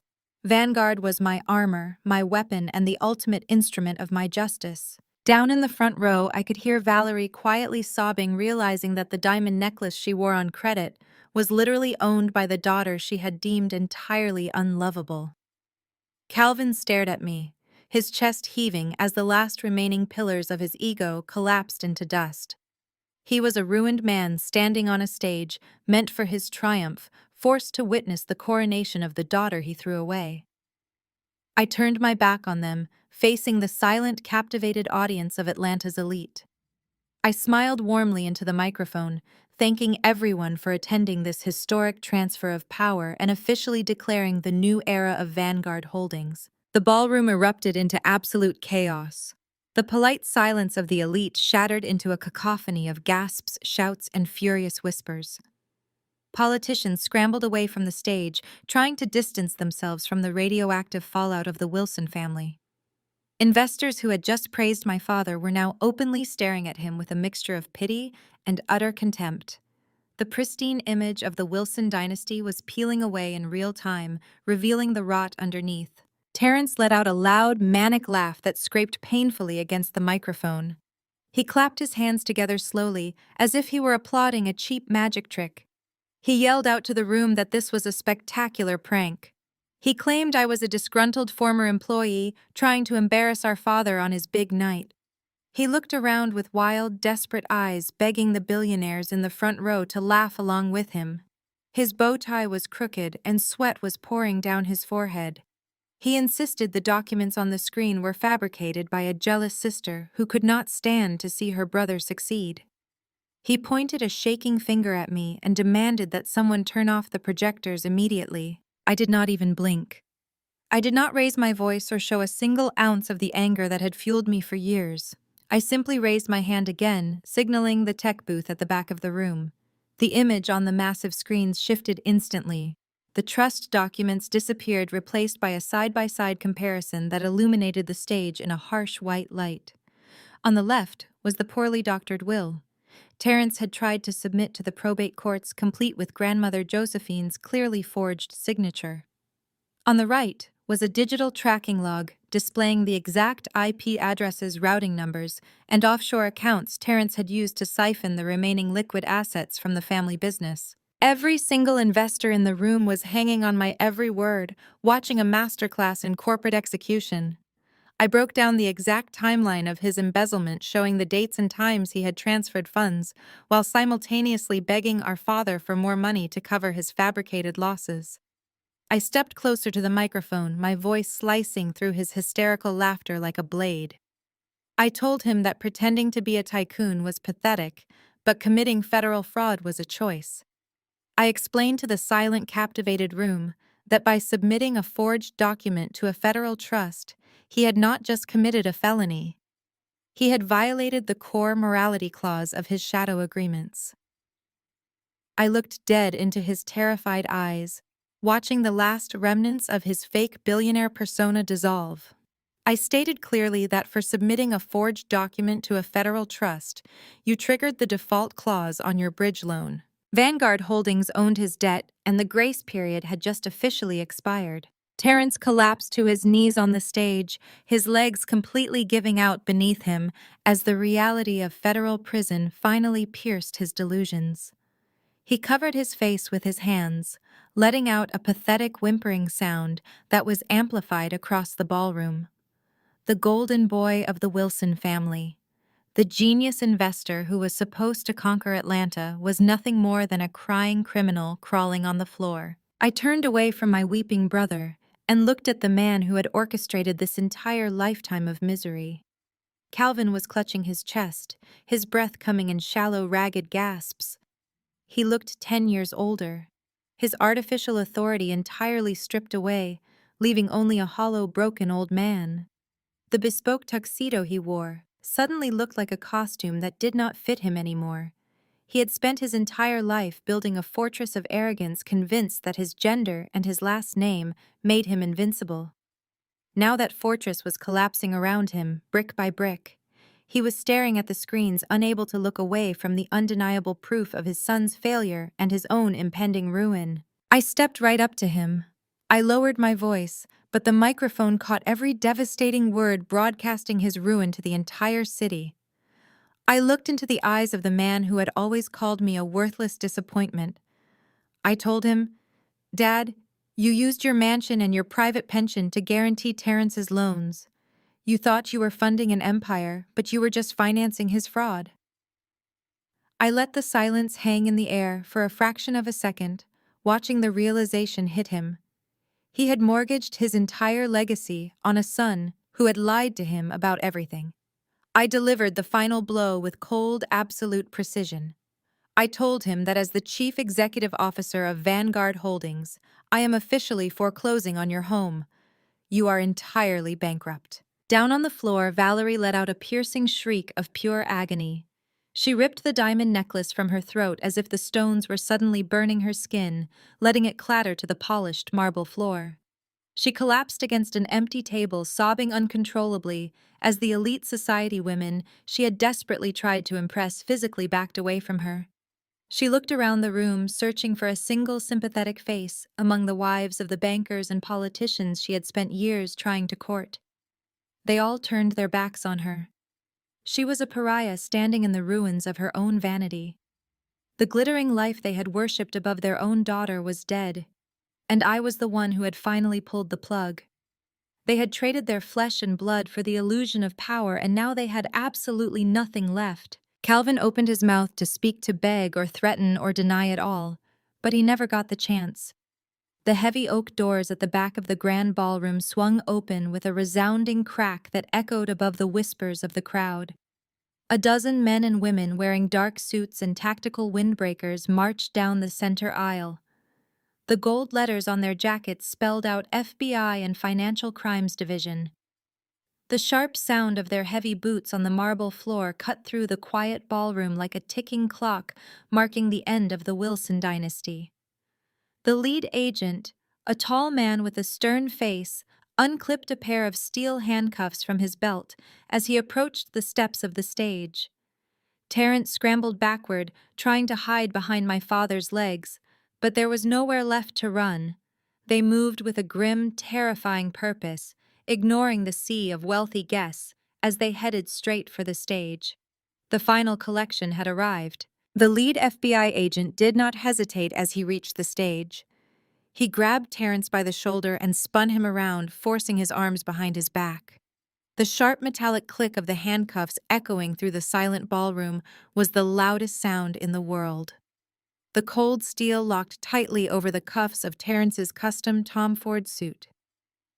The golden boy of the Wilson dynasty, the man who had strutted into this gala acting like a king, was now weeping like a terrified child.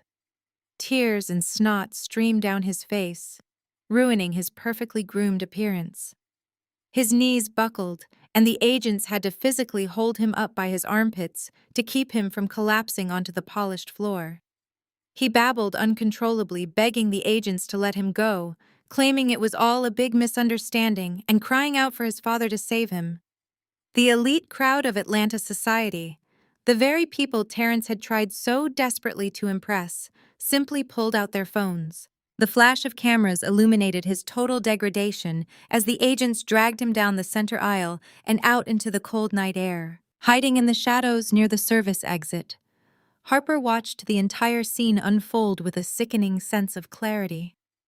She pressed her back against the cool plaster wall, her breath catching in her throat as she saw the federal agents haul her husband away. The frozen credit cards in her designer purse suddenly felt incredibly heavy.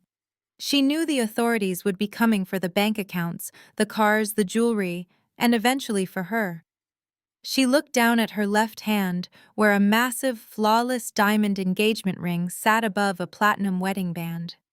It was the symbol of her entry into high society, and it was completely worthless now, purchased with stolen funds and built on a foundation of lies.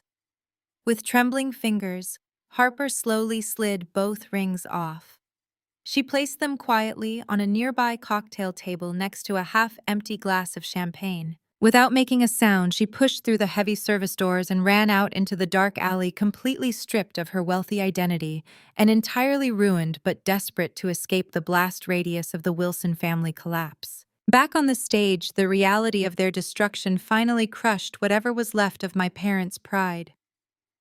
Calvin, the man who had ruled our family with an iron fist for decades, simply gave out.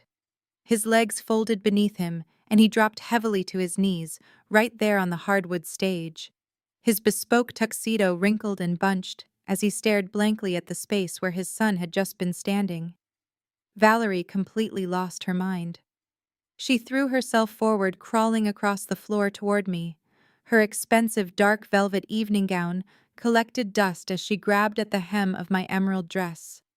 She was screaming now, a raw, hysterical sound begging me for mercy. She sobbed that I could not do this to them, that I was their daughter, and that they would lose everything, their friends, their home, their entire lives. She promised she would change. She promised she would be a real mother. She pleaded with me to stop the foreclosure and pay off the federal agents. I did not pull away. I simply stood there, looking down at the two people who had spent my entire existence, making me feel like a worthless outsider. I felt absolutely no anger anymore, just a profound, quiet pity for how pathetic they truly were. I looked at my father still kneeling on the floor, his eyes hollow and defeated. I made sure my voice was perfectly steady, carrying through the microphone so every single remaining guest in the ballroom could hear the final verdict. I told them that they had spent my whole life telling me that failures do not belong in this family. I paused, letting the words hang in the heavy silence of the room. I looked down at my weeping mother and my broken father, and I told them they were absolutely right. I turned my back on them and walked slowly down the steps of the stage, leaving them to their ruin as the crowd parted to let me through. 6 months later, the dust had completely settled over the ashes of the Wilson Empire. Terrence's delusion had finally met the harsh reality of the federal justice system. There were no silk bow ties or luxury suites where he ended up. He was serving a 20-year sentence in a medium-security federal prison, wearing a scratchy orange jumpsuit and eating bland cafeteria food, surrounded by people who did not care about his last name. He spent his days sweeping the concrete floors, crying in his cell, and writing endless letters of appeal that no one ever read. Calvin and Valerie had suffered a fate they considered to be entirely worse than death. The bank had seized the Buckhead mansion, the luxury cars, the vacation homes, and every last cent of Calvin's pension to pay off the massive debts Terrence had incurred. They were completely socially exiled. The country club revoked their membership, and their elite friends acted as if they had simply ceased to exist. They now lived in a tiny, cramped two-bedroom apartment on the grimy outskirts of the city. The walls were thin, the plumbing leaked, and the loud traffic kept them awake at night. Calvin spent his days sitting in a cheap recliner, staring at a small television, while Valerie complained endlessly about the smell of the hallway, mourning the glittering life she would never touch again. Miles away, the historic ancestral estate my grandmother had protected was buzzing with brilliant, vibrant life. The sprawling grounds were perfectly manicured, and the grand mansion had been entirely beautifully renovated. I stood on the pristine front lawn, wearing a sharp-tailored suit, breathing in the crisp morning air. I looked up at the massive bronze plaque gleaming in the sunlight beside the heavy iron gates. It read, "The Josephine Vanguard Academy for Black Women in Finance." I had transformed the symbol of my father's arrogance into a powerful launching pad for brilliant young women who possessed the exact same drive and intelligence that my family had tried to crush inside of me. I felt a sudden vibration in my pocket. I pulled out my phone and looked at the screen. It was a text message from an unsaved number, but I knew exactly who it was from. The message was short and pathetic, reading, "Please, daughter, we are starving. We just need a little help to get by." I stared at the desperate plea from the man who had thrown me out into the street. A soft, genuine smile spread across my face. I did not hesitate for a single second as my thumb hovered over the screen and firmly pressed the block button. I slipped the phone back into my pocket and turned toward the grand wooden doors of the academy. I walked confidently into the thriving empire I had built from nothing, completely satisfied with the knowledge that karma is not just sweet, it is incredibly profitable. The most powerful takeaway from this story is that your true value is never determined by those who actively underestimate you. When toxic family members try to diminish your worth or cast you out, you do not have to accept their false narrative. Instead of begging for a seat at their table, you have the power to build your own empire in silence. True justice and vindication come from absolute self-reliance, transforming their painful rejection into the ultimate fuel for your undeniable success. Share your own story of overcoming toxic family dynamics in the comments below, and please hit the like button and subscribe for more empowering content.